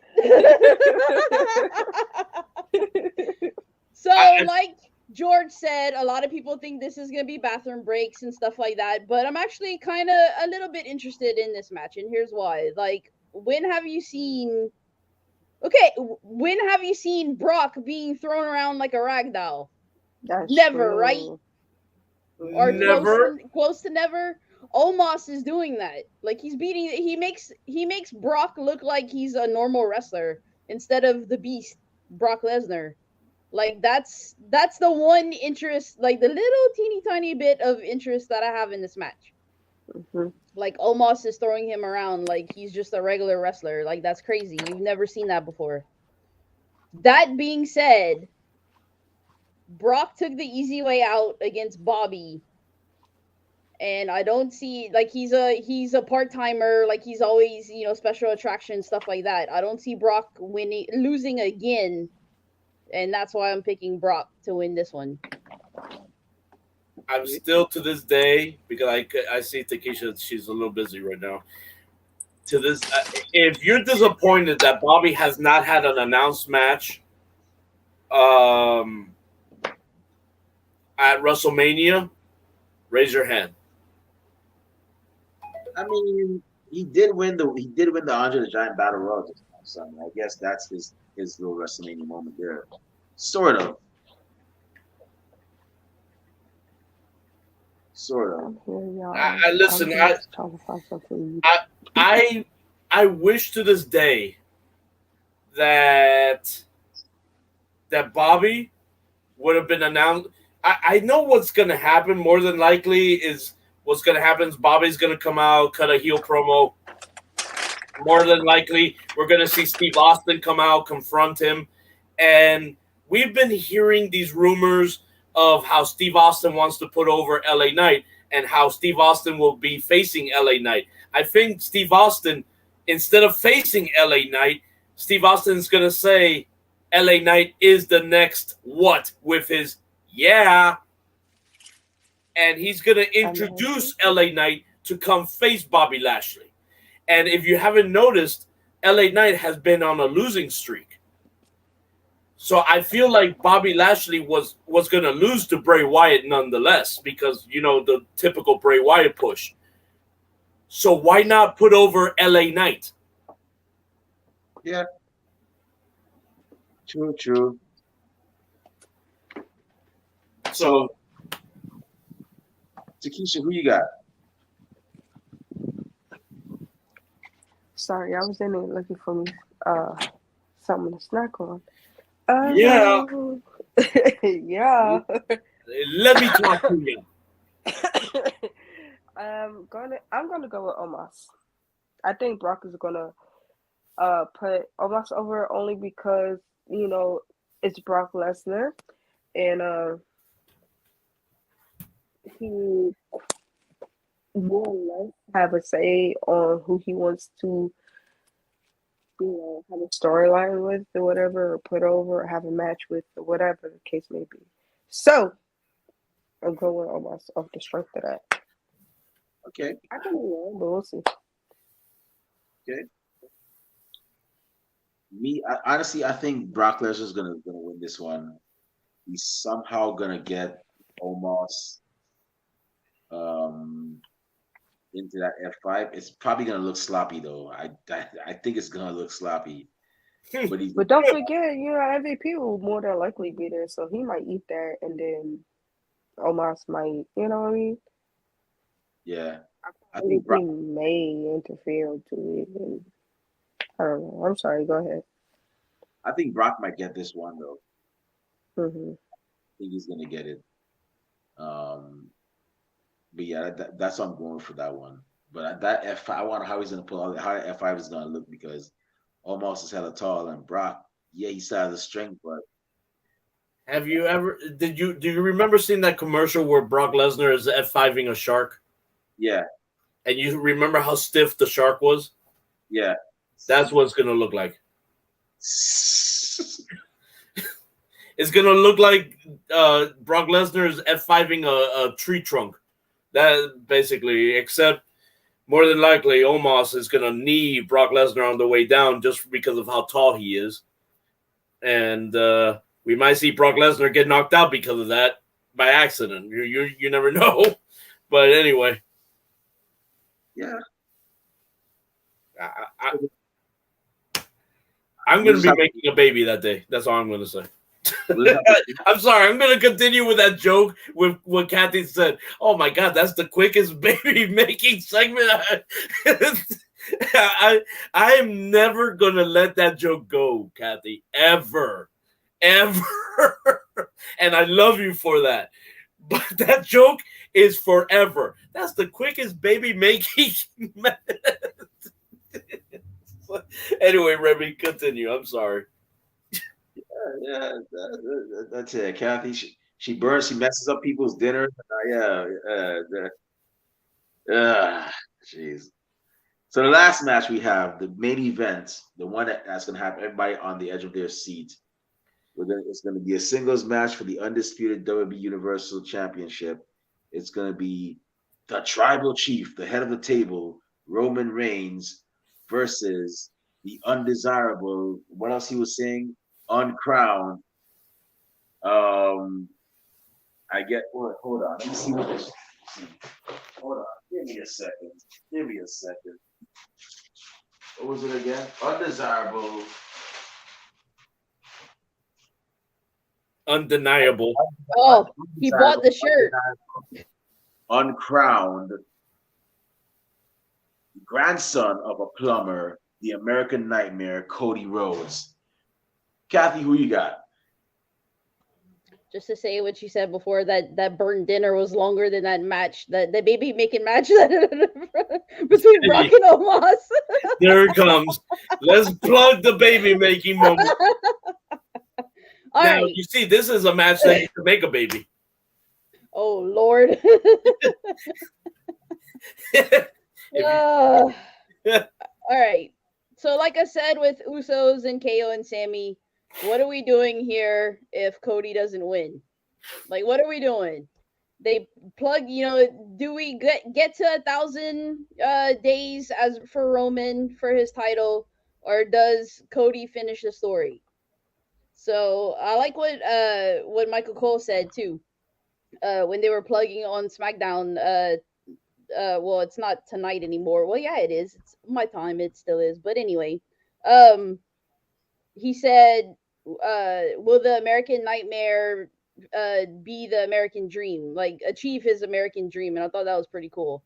So I went with Cody Rhodes. I had to debate. I went back and forth, but it kind of piggybacks off of the Usos. Like I said, if the bloodline's gonna actually crumble, if it's finally gonna crumble, then Cody Rhodes has to win for it to do that. So that's why I picked him. Okay. George, who are you going with?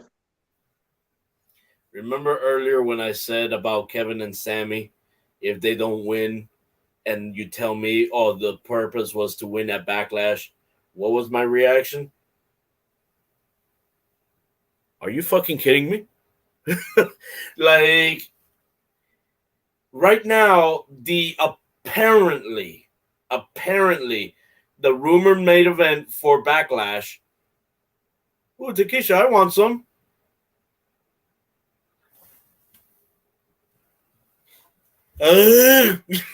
Anyway, the rumored main event for Backlash is Cody, Kevin, and Sammy versus Roman and the Usos. How dumb would it be if you see on one side Roman the champion and the Usos not the champion versus Cody not the champion and Kevin and Sammy the tag champions? How would that even make sense? How can you build that? Cody's supposed to be the kind of like the influencer for Kevin and Sammy. How are you going to make that work in a believable sense, in a real sense? Think of yourself as a movie director. When you make these Marvel movies, you somehow have to make those Marvel characters real. It's hard because they're make-believe characters. They're comic book characters. Tell me, how the hell are you going to make it work when you have Cody the influencer, not the champion, yet you got Sammy and Kevin, the tag team champions? Shouldn't the influencer be the champion? So should they? And now Roman and the Usos trying to come back and get revenge where they lose, and then you see the bloodline crumble right in front of your eyes at Backlash. And then Roman can go take his vacation, which Roman has mentioned that after WrestleMania 39, he's going on a lengthy vacation. So what does that mean? We're not going to see you until SummerSlam? You're going to be freaking Lesnar part 2? Come on, WWE. Don't do this. Roman Reigns is great. I'm not saying anything wrong about that. But Roman Reigns is not Brock Lesnar. So please do the right thing. let's see Cody as champion, please. And I promise you, we will see the return of Randy Orton for when you see Cody win, and you will see a face-off, which will then lead to their match at SummerSlam, Randy Orton versus Cody Rhodes for the WWE Undisputed Championship, and you cannot get any bigger than that. Ted DiBiase as referee. Yeah. The return. What was their group called? Legacy. Legacy. Yeah, Legacy. Is Legacy all over again? That I will buy a ticket for that. I always thought Ted had the tools to actually go far. But it's just that nobody ever bothered to like figure him out. Like they tried to make him like, okay, the son of the $1 million man who is spending all his dad's money, but that didn't. It didn't stick. Yeah. So that they have to just figure out who, because you never want to be the second generation. You never want to be just like your father or mother. You always want to, move on. Like you want to be. You don't see Bray Wyatt and own identity, basically. Yeah, you don't see Bray Wyatt and Bodaz coming out saying, could you imagine them coming out saying, hey, you didn't pay your taxes, you owe us such and such and such. It would have been corny. So that was the only thing with Ted DiBiase. He just needed somebody to work with him. But I digress. Inc. was one of the best tag teams back in the day, hands down. Like when you heard Ted DiBiase's music, you'll be like, "You son of a bitch!" Like you wanted to rush the ring. I still remember watching WrestleMania 9 live. Was it not? Yeah, 9.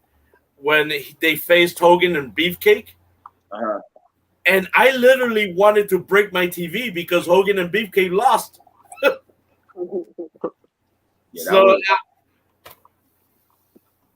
anyway. I still say they missed the boat with like Money was cool. That was awesome, but they missed the boat with having IRS and Undertaker not be a tag team called Death and Taxes. Imagine. That would have been great. That would have definitely would have been great. Can I ask you something, Kathy? Yeah. Which version of Taker? Ooh. Well, it would have to be dead Taker. No, because yes, Remy, that's what I was looking for. The with reason IRS? What to play off each other? I guess. No, because think of it. What happens when you don't pay the mob boss? It's kind of like you pay for a bounty, right? So I could see IRS being the type of guy saying, "Hey, you owe our boss the money," like the tax situation. Hey, you owe your taxes. Oh, you don't want to pay it? Yeah, I see it. American Badass. He'd be hitting people with shovels. Last match with AJ Styles. I would have loved to see, because how the hell are you going to have the dead man, like a guy with a tax guy? Like that's great. Don't get me wrong. The idea is great. He'd be more like the Grim Reaper type, Undertaker. That part of the death, but yeah. But that would have been hilarious to watch nonetheless. Just watching like a dead man, like, did you pay your taxes? Did you pay Yeah, anyway. I read that somewhere on social media. They had said that about they never, the story that wrote itself, Death and Taxes, and I went, that's true. Like that, they never did that. Why? They should have. That would have been fun. It would have been a little fun. Or a triple. You have like a stable with Money Inc. and Undertaker. Then you'd have Death, Money, and Taxes. Yeah, but you see, Ted DiBiase would have been that mob boss in that scenario. Like what Remy was saying earlier, where IRS is the one that says, "Hey, you owe the boss money." Ted DiBiase would have been that boss. Yeah. And Taker would have been the muscle per se. Yeah. The enforcer, basically. Yeah. Yeah, sounds like. I mean, at least they did have a match though. IRS and Undertaker did have a match like several decades ago. So at least that happened. Takesha, who you got for this match? Uh-oh. Hold on. Let me cover myself because I feel like she's gonna explode on this one. I'm not gonna explode. I haven't thought about night 2, so I'm just guessing right now.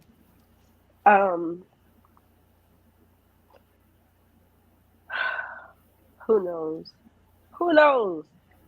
My heart wants to root for Cody, but my mind is like, The only thing stopping me from throwing this pillow at my computer right now is the amount of money I paid for my computer. Say Cody. I mean, it makes sense for Cody to win. It makes sense for Cody to win. If he loses, I'm going to laugh. I'm going to cry, but I'm going to laugh. Because I'm tired of Roman with his streak or whatever, and just him winning all the time. I'm so tired of it. I'm gonna go with Cody. I do not want. I'm gonna give Remy the chance to say who he think will win, and we're gonna discuss about the whole Randy Orton thing. Me personally, never mind. Go ahead. So honestly, I go with Cody. Who I'm gonna go with? Well, I told you he bought the shirt. He was trying to figure out the words, and I saw a bag, and I was like, he bought the shirt. Hey, this is sometimes how I feel we are, like undesirable, undeniable, uncrowned. Looking at all the awesome stuff that we've done. But yes, I'm gonna definitely go with Cody. It's just his time, it's just his time. He's worked so hard. I believe in him. I believed in him ever since he first started out. And people were like, "Oh, he sucks." Like one of my good friends was like, "Cody Rhodes sucks," when he just started. I'm like, "No, bro. Like you can't, judge him based off of his first couple nights, in wrestling." And he has gotten better and better. He's aligned himself with several people like Hardcore Holly, Randy Orton, and he's came into his own. And I'm very, proud of the success and the progress and the success that he's made. Me too. And that was his time. I've always been a fan of Cody Rhodes. I've always been a fan of him when he was, part of Legacy, and then when he started, becoming dashing Cody Rhodes, and then his face got messed up, and then he became like damn near the Bates character from Psycho 2, and from American Psycho. And then he became, the guy with the Rhodes Scholar with the mustache. And then he, finally just started coming into his own more and more when he broke away from WWE. I still think the Stardust character was not that bad, but it just didn't need to be an everyday character. It could have been like just an alter ego, like the Demon and the Fiend and so on. So I'm going to go with I'm sorry to cut you off. He is the perfect example of sometimes you have to take a detour to get to where you want to be. And do you know who's doing that right? Guess who's doing that right now? Who? And it's going to be huge, in my opinion. You're probably going to disagree. Who here can tell any three? Who is doing that right now? I don't know. My memory is kind of bad. So, George, you want to guess? They're doing it right now. They're actually on the card. George, you want to guess? Kathy, you want to guess? Woman or male? I mean, woman or male? Woman or man? Make a guess. They're second generation. Second generation. Dominic. There you go. People are laughing now. People are saying, "Oh, Dom, you're not gangster." But watch in a couple of years, he's gonna blow up. Triple H already has said that he has already big plans set for him. Yeah. So I never doubted Dominic Mysterio. It's just he just needed that kick, and that was it. And people gotta understand that you're not gonna come out the gate fire bright and whatnot. Yes, it's happened to certain people like Triple H, like Shawn Michaels, and so on. Me personally, I thought like he should have gone through NXT or whatever. Like when he first started, I couldn't buy into it or get into his character or just in general overall, his presence overall. But I see the hard work he's put into it. Um, I'm ready to see what he's gonna do in the future. Um, yeah, he has something going. He has something going. Yeah, so I'm sorry. I'm seeing right now that he's paying his dues. How it is, how it is, like the same saying that he's an ex-con, and nobody can actually survive what happened to him in prison when actually he was in holding in some kind of county jail, which was in that prime. So I think he's definitely going to come into it. Give him like 2 or 3 years, and you'll definitely see some stuff out of him. Most definitely. I mean, come on. He's got something coming, and ass whooping by Ray. I mean, that part. That's gonna happen too. And Cody had it with Goldust too. He got his ass handed to him by Goldust too. But the end of that, there's gonna be a pot of gold for him, and that's undeniable, right there. And no pun intended with Cody Rhodes, but that's undeniable too as well when it comes to dominate. He's definitely nothing will make me happier if Cody wins on Sunday, and the next thing you hear is Goldust's theme song. Nothing will make me happier. Literally. Is Goldust? I don't think Goldust is in the Hall of Fame. Is he? No, he's no. Oh, not he yet. needs to be. He needs to be. Not yet. If Tony Khan gives a green light, yeah, he'll probably.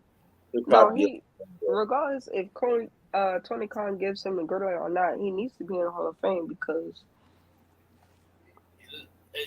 Again, if it wasn't for Goldust, it wouldn't be no Dustin Rhodes. You know what I mean? You want my honest opinion? As a wrestling fan, if you are a fan of all wrestling, WWE, AEW, MLW, Impact, etc., that is the indies and everything. Me as a wrestling fan, who I put myself in that category, I don't take WWE Hall of Fame too serious. You know what? You know the Hall of Fame I take? True. The Cauliflower Alley Club. Kathy, I know you know what that is. George, I know you definitely know what that is. Yep. Takesha, you know what that is? Then I tip my hat off to you. But if you don't, that's the Hall of Fame of Hall of Fames. That's the one where you'll find like people who have not been in the Hall of Fame. That's where you find them, and you'll find some WWE Hall of Famers in there too. But if you're looking for people like Ron Simmons and Butch Reed and Teddy Long and Demolition and the Rougeaus, you'll probably find them in the Cauliflower Alley Club, which is actually in Las Vegas I think it's probably around, it's either before or after WrestleMania.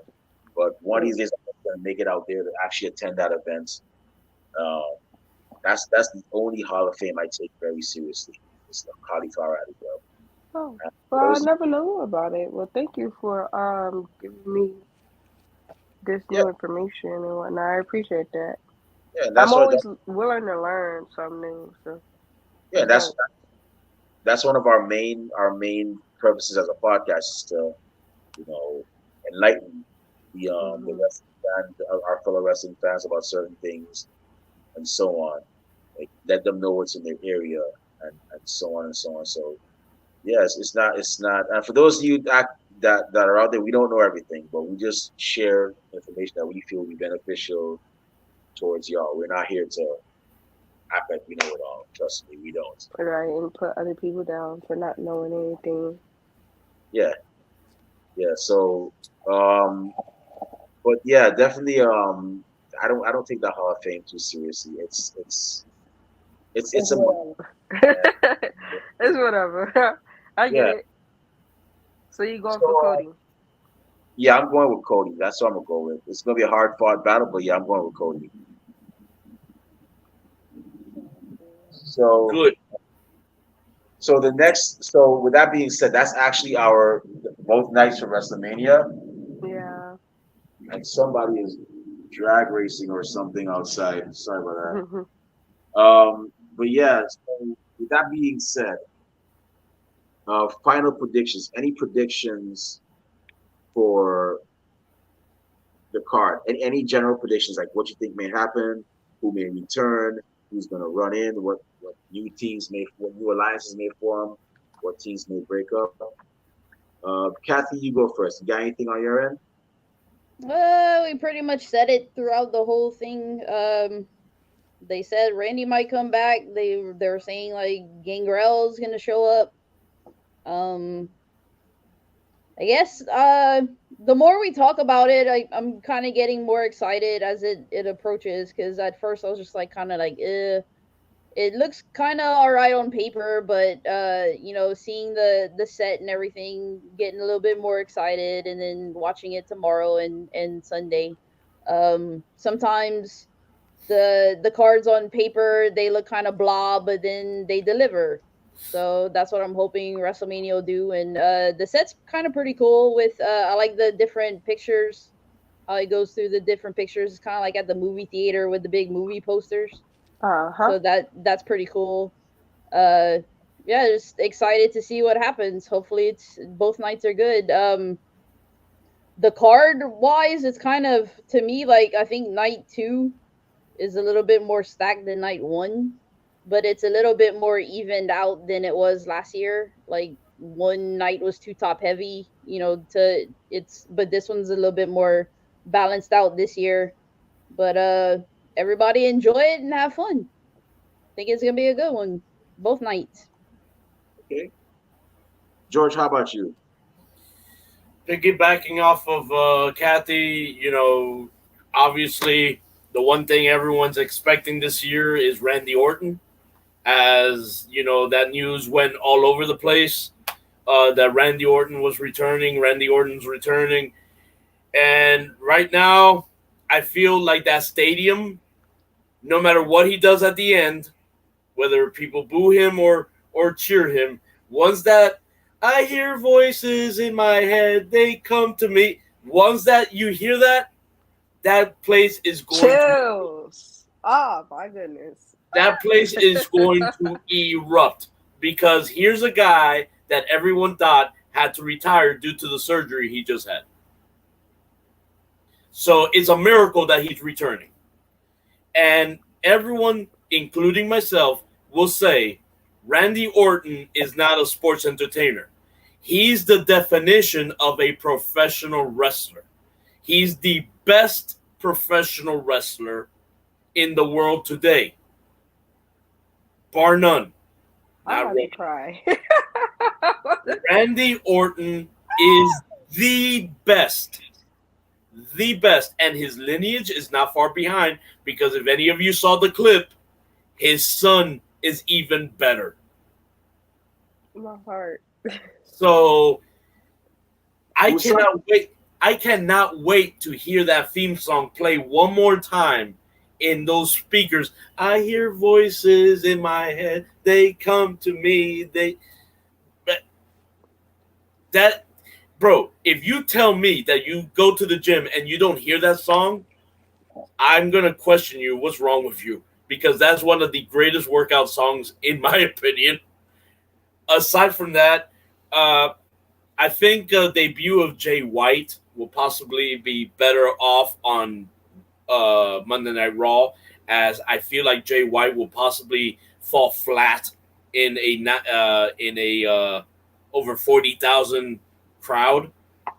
I feel Bobby Lashley will have an interaction with LA Knight one way or another. It might be one of those cases where we thought, like how Kevin Owens and Austin last year, where we thought it was a talk show, but it ended up being a match right there on the spot. I think we're going to see something similar to Bobby Lashley, LA Knight, like that this year. What else? I think Omos is still going to suck. I still think that's going to be a baby. I still think that's going to be a baby making moment. For all you couples watching Ringside Society right now, if you guys were ever thinking of having baby making moments during WrestleMania, go do it during Brock Lesnar versus Omos, and make sure it's the best 5 minutes of your life. Anyway, That'll be fun. Imagine you go up and say, this match, I'm gonna be somebody's daddy, man. I'm out of here. Listen, that's what I'm gonna be doing. I got my phone on speed dial.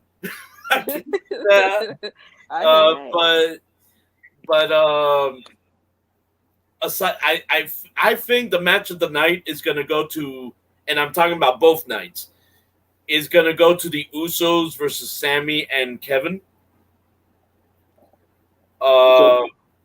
No offense to Cody. Again, the reason being is because that emotion that those teams created is ridiculous. It's been a long time coming. And then the most emotional match, I'm going to give it to Dom and Ray. That match is going to have you by the in my cojones. Case. Yeah, me and Remy's case by los cojones, by the balls. For you women, I don't want to say it. Tits. No, I'm just joking. She said it. She said it. She said it. No one can cancel me. She said it. So, aside from that, I'm actually looking forward to this WrestleMania, and not because of the matches. This is my last comment. Not because of the matches, not because of the surprises, not because of WrestleMania, but because this is Triple H's first booking for WrestleMania. And he has not disappointed on any pay-per-view thus far. All the pay-per-views have been great. What are you going to do now with the Super Bowl of professional wrestling? The pressure's on Triple H. What you gonna do when you don't have Vince back in no. Listen, if I see Vince just glance on my TV, I'm turning that thing off. One of his eyes shows up. You're like, nope, man. Oh, you want to hear no chance. You're like, never nope. mind. No remote. No chance I'm watching this. Hell, turn it to you. I'll turn it back on. Is he still on? Nope. Yep. If you ever want to piss off the crowd, if you really want to piss off the crowd, have Cody lose and then Vince McMahon walk out as the next challenge. No. The one thing I would change, I changed 2 matches. I would have put Bianca with Rhea and Charlotte with Asuka, and we get like another rematch of 34 with Charlotte and Asuka, because I was there at 34 and that was a cool match. But if I had to play Booker, I would have switched Bianca and Rhea and have Bianca and Rhea and Charlotte and Asuka. But I agree with you, Kathy. I really do. And by the way, from what I read on a Facebook post, every single time a wrestler thanked Vince McMahon today at the Hall of Fame, the crowd booed. Imagine how that would be. I don't know if this is true or not. I haven't seen the Hall of Fame. I haven't seen it. But if this is true, imagine how that would be. Man, I feel bad. I feel bad for Triple H at this point. I feel like Vince just needs. I think, he spent so much time and effort into building this business. So that's all he did, you know what I mean? And to get, to a certain age and then having to take a step back from it and be like, okay, this is retirement. What is there to do? He has money. He can do anything he want to do. But all he knows is the business. So I understand. But I still don't like it. It's like, bro, come on now. Go and enjoy your money, please. I thank him for the WWE and what he's given us. I thank him that far, but I lost respect for him when I found out that he said, fuck him. Ooh, to us. Yeah. Like, about us. when About I forgot what the topic was. Remy, Kathy, maybe you guys know, but there was a ongoing thing that they were saying that they were booing about something that it was about Kurt Angle and Baron Corbin. That Kurt Angle said it on his podcast. That Kurt Angle said, that people were complaining that Baron Corbin was my final opponent, and when Vince McMahon was like that, confronted about it by the writers, Vince McMahon responded back saying, "Fuck him." I don't. Yeah, Kurt Angle deserves better. I'm sorry. I love Baron Corbin. I'm a big Corbin girl. But for Kurt Angle, no, that was not it. I'm sorry. So yeah, when I found that out that Vince said that, I lost all respect. So I thank Vince. There's a difference. Respect gone. But am I thankful for what he's given us? Yes. Of course. You're actually he did it to himself though. He made himself implode. Like you don't behave the way he behaves. But hey, money. When you have all the money in the world, you think you can do it? Yeah. You and I both know that there are some people that do not care for Vince at all. They don't like what he did to the business.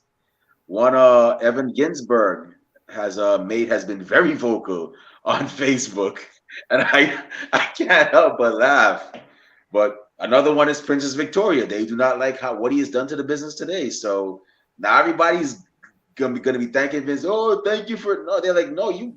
And I can understand. I mean, I don't mean to digress, but if you listen to Tales of the Territory, you could understand where these people are coming from. You feel like the fact that they had something great going on in their areas, and then along comes this guy that decides, you know something, forget it. I'm just gonna, take over the whole thing and make everything one. And there's some people that that aren't cool with that, and I can understand why. Granted, it did give us some very classic matches, but there not everybody cares for WWE. I mean, Evan Ginsberg, like I said, I don't mean to put his business out on the street, but I find it hilarious, but it's true. Like this man has I don't like Vince. Forget you, Vince. When I said I was coming to California, where I am right now, to for WrestleMania, he's like, yeah, you can go and support the little guys, but not WWE. And I'm like, oh, there he goes again. It's true. I wasn't gonna what's going Wale Mania song, which is pretty good. But I digress. Okay, so real quick, what I think is gonna happen? Okay, Cody's gonna win. That's gonna be the end of the bloodline. If Roman leaves right after WrestleMania, Jimmy and Jay are gonna make another attempt for the tag team titles. They're not gonna get them. There's gonna be possibly an argument, and Jay's gonna be like, you know something, I'm out. I can't do this anymore. It's time for me to, do my own thing as main event too. So Jimmy's probably going to follow suit as well. And you might see one hold the IC title, one hold the US title. Best of luck with that, considering who has both of those titles. I forgot who has the US title. Who has the US title? Theory. Austin Theory. Okay. Yeah, he's probably going to get his ass whooped, but good luck to the one that has to face Gunther. In regards to the Kevin Owens or Sami Zayn, I don't know what's going to be the aftermath of them winning the titles, but hey, it's going to be pretty awesome to see. The Judgment Day, okay. New members, people are saying Switchblade. Well, I'm gonna mention a name that people are pretty much forgetting. JD McDonough in NXT.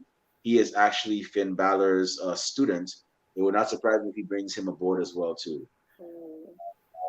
And I don't know. I can't think of anything else, but that's pretty much all I have right now. I'm just looking forward to just enjoying this great card and whatnot, and that's all I got right now. So I didn't get to say my little prediction. I don't really have a prediction. I just want to give my opinion on something.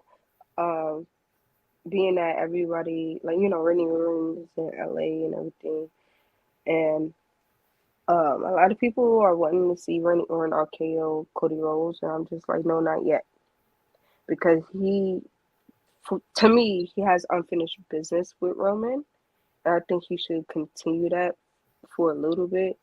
I don't know how things may play out, but I would love to see Cody versus Randy for Mania 40. Okay. I don't know how they're going to stretch it out or, build that storyline, but I would love to see that for next year at Mania because, like, mentor versus mentee is just like, I don't know. I think I had this whole little fantasy booking since last year from Money in the Bank, and I ended up like saying this WrestleMania I want to see Randy versus Cody. It's a long story, but anyway, yeah, I just want to see a build up rather than everybody expecting Randy Orton just to RKO somebody. That's typical Randy Orton stuff. You know what I mean? He left as babyface Randy Orton, so why not keep that persona going until whenever or something happened. And in regards to WrestleMania within itself, I'm just happy to be able to watch it. I want to ride this roller coaster, see what happens, what don't happen, and just be surprised about the whole thing. I don't like to think too much into things because who knows what's going to happen. I don't like to set expectations and then become disappointed. So I'm just ready to watch it. That's it. Okay. Well, I'm just looking forward towards a great card, and I will definitely be um, all eyes and all ears, when I'm watching it. So, with that being said, that was our WrestleMania card for tonight. That was our predictions for both nights one and nights two, for both night one and night two. And for those of you that are watching this and listening, if you have any predictions of your own, feel free to leave them in the comment boxes below, whether it's on YouTube, Twitter, or Facebook. We will definitely try our best to get some polls up on Twitter tomorrow, so that way y'all can vote about who's going to win, who's going to lose, and so on. And last but not least, to all my New Yorkers out there, Jobbeteers, they actually have a viewing party at Legends.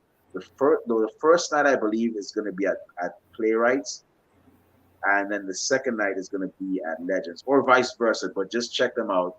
We'll definitely try to post the event on our Instagram page, and y'all can definitely check it out. I was there for this weekend. I won't be in New York until about 2 weeks, which Awesome. sucks. But yeah. But but yeah, yeah. Welcome back to New York, but I know you miss it, North Carolina or not. But yeah, definitely check out the Jobbeteers viewing party. They're doing great things. They are very awesome people. Shout out to Sir Wilkin, Janelle is, Mr. Black, and Orlando and Big Baby Dre. Y'all keep on doing great things. But with that being said, it's about time for us to shut this show down. My eyelids are getting heavy, and my stomach is not grumbling. That means it's time for dinner and a nap. Maybe not in that order, but before I partake in those activities, Takesha and George, thank you very much for taking time out of y'all's busy schedules to be on our show. We really and truly appreciate it. And with that being said, Takesha, where can fans find you on social media when they want to talk wrestling? Instagram, I am takecia.bay, which is TAKICIA BEY. And on Twitter, I am _Neek, which is OHLOOKITS_NEEK. That's about it. Awesome. Cool. George, where can fans find you on social media when they want to talk wrestling? And you also have a podcast as well, a great one. What's your social media? Well, you can find me on OnlyFans.com, OnlyFans.com/help George get lunch. There you'll see me half naked photos. No, I'm just kidding. Or you could be my 5-minute making baby session during the almost match. He needs the money for Pollo Tropico. Dang right I do. That shit is expensive. Anyway, so damn it, $10 for a small plate at Pollo Tropical. God damn it. Anyway, guys, you can follow me. My name is Jorge, like you see right there, even though I prefer George, but Jorge Alonso, Alonso, on Facebook. Make sure that you follow the main profile picture that's just my face, nothing else. Also, guys, make sure to follow my podcast at Wrestle City Radio. We're on every 2 weeks on Wednesdays at 6:35 p.m. Eastern Standard Time. This week we have a one-time special on Thursday at 6:35 p.m. this coming week. As this Thursday we will have none other than the Kick Demon Janai Kai on the show. She'll be a guest. She rarely does these interviews. We're happy to have her. And of course, we'll talk the interactive topic of the night. Stay tuned for that. But make sure you follow Wrestle City Radio and follow me on Facebook. Again, is my name right there. Hold on. There we go. My name's right there. Last name Alonso, Alonso. I don't do Twitter. I hate birds. Instagram, if you want to follow me on Instagram, it's electric_cage.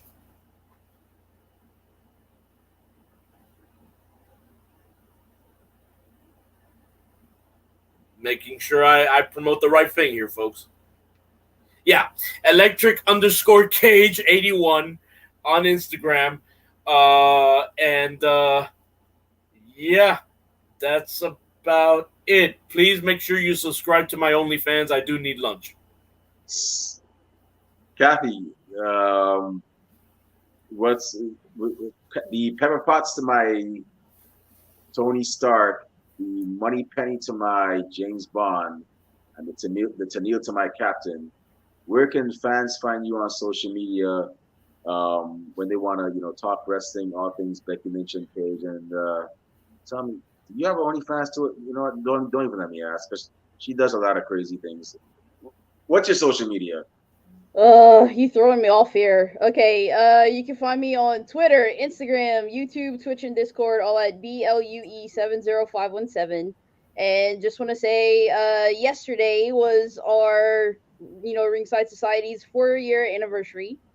So, 5 seasons, 4 years. Want to thank everybody. George was a big part of it in the beginning. Me and George were kicking it when Remy was in Japan. So, lots of guests, lots of first-time guests on podcasts. They had a lot of fun. They said we made them comfortable, and we had a lot of heavy hitters. And, it's like I said on Instagram when Remy went live, it's a fun podcast. Glad to be a part of it, and we're not done yet. So, season 5 is still alive and kicking, and we got a lot more guests to come on. And just want to thank everybody that have, everybody that came on the show, everybody's that's going to come on the show in the future. And podcasting's pretty awesome, and wrestling's awesome too. Awesome. And also, I want to touch on something it's a great thing that we made 4 years, but I want to touch something on a serious note. We actually, one of our alumni guests is actually missing, a woman by the name of the She-Hulk, Lynette Martinez. She has been missing for 4 or 5 days now. And she's a wonderful woman. We had her on our show back in season 2. I've known of her for 8 years now. And, I'm sending positive vibes, prayers to her family. She's missing right now in San Antonio, Texas. And apparently she went to, she met some unknown person, a male, and neither of them can be found. If any of you in San Antonio or even anywhere in the country see this woman, immediately call the authorities, call the police. Do not approach them, because we don't know if the guy that she's with may be armed or what's going on. But if you see them, please let the authorities know, because she has family and friends that are worried about her. We here at Ringside said are worried about her. She is somebody's daughter, somebody's sister, somebody's mother. Please, please, please. This is not an act or anything. Please, if you see her, call the authorities. You know, we're all worried about her and hoping that she is safe and that everything turns out okay. So please do that for us as well. And also, to piggyback off of that too, one of our guests, our prior guest, Mysterious Q, he has a relative that went missing, and you can find it on his Instagram. Same deal. If you see her, call the authorities. There's numbers where to call and reach out. But shout out to Mysterious Q and sending all the love to him too. yeah, shout out to Mysterious Q, sending positive vibes as well. If you see any of those people, definitely call the authorities immediately. It'll be a great thing you do, reuniting those people with their families. We're giving them, tips as to where they may be and so on. And with that being said, if you want to find me on social media, not that I see a lot of cool stuff, but I do go a lot of cool places like Los Angeles. And next month I might be going to San Francisco, or maybe San Antonio, or maybe Raleigh, North Carolina. I don't know. I'm thinking about whichever one. You can find me on Twitter and Instagram at the Remy Blue. You can see all my adventures on there. You can also find me on Facebook under the alias Remy Blue. And our podcast, of course, is also on social media. We're on Twitter and Instagram at Ringside Society, Twitch at Ringside Society 2019. We're on Facebook as a Facebook group. We're also on Spotify, and we also have a Teespring store where we sell official Ringside Society merchandise. We have T-shirts, we have tank tops, we have hoodies, we have long sleeve shirts. We even have pillows and coffee mugs for your favorite warm beverage. And we have different designs too. What I'm rocking right now is the Ringside Society Valentine's Day apparel. So see the nice little design there. We got that. We got many other designs, more coming soon. And with that being said, last but not least, we have a YouTube channel where we have, cool interviews, cool episodes like this one, the interview that we did with, the Black Swan, Zoe Dubois, the Foundation, several great men and women all over the world, Soraya Knight, and, Anakin Rosa, who's the son of Thunder Rosa, and several other impressive interviews. Definitely check out our YouTube channel. All you gotta do is type in Ringside Society. And once you see that really gorgeous, dark blue and light blue yin yang sound with blue flames around it, that's when you know it's us. So make sure you subscribe to all our videos because we got a lot of cool stuff coming up and you don't want to miss a thing like Aerosmith in 1998. But with that being said, we just want to thank everybody tuning in live tonight. We really and truly appreciate it. 10-year anniversary as a brand, 4-year anniversary as a podcast. We really and truly, appreciate y'all's love, and we're gonna keep on going. We're gonna and keep on striving and thriving, being the best, one of the best wrestling podcasts a wrestling fan could and should listen to. And to those of y'all that are going to listen later on when we get a chance, thank you very much in advance. And those of y'all that hate us, can't stand us, really and truly wish we'd go away, well, like myself at the Golden Corral and Kathy Knight at Cafe Du Monde for their buy one, get two special, we're not going anywhere for a while. They hate us because they ain't us. We ain't stopping. But with that being said, we just want to let everybody know we're very well and aware that everybody and their grandparents and their parents have a podcast. But we're not your grandparents' podcast. We're not your parents' podcast. As a matter of fact, we're not just any podcast. Hashtag, we are not the same. And we live by it. We don't just say it because it sounds cool. Hey, yo, Kathy Knight. One time for the mind, one time for the people, one time for the wrestling culture, one time for George Alonso, one time for Takesha Bay, and one time for WrestleMania Goes Hollywood, which is right down the road for me. Hold on. If she's dancing, I'm dancing. Hey.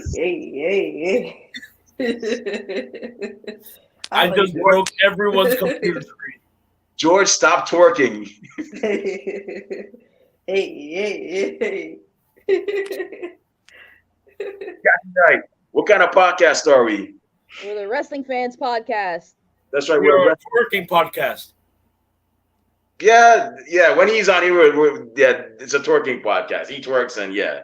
And we are a 5-minute making a baby podcast. You might be. I'm not. No. Yeah, I'm good. Moripovich is still angry at me for not catching me. So yeah. Don't want no 5-minute man either. But I'm a 5-minute man. What's the hate? I'm just Hey, better than a 1-minute man, right? Shoot, I'll give you 5 minutes and a half. There is no way, since this is going to be an attitude era, there's no way you live in Miami where a certain bus runs around and people do their thing and you're a 5-minute man. There is no way. You can no, it can't. It can't.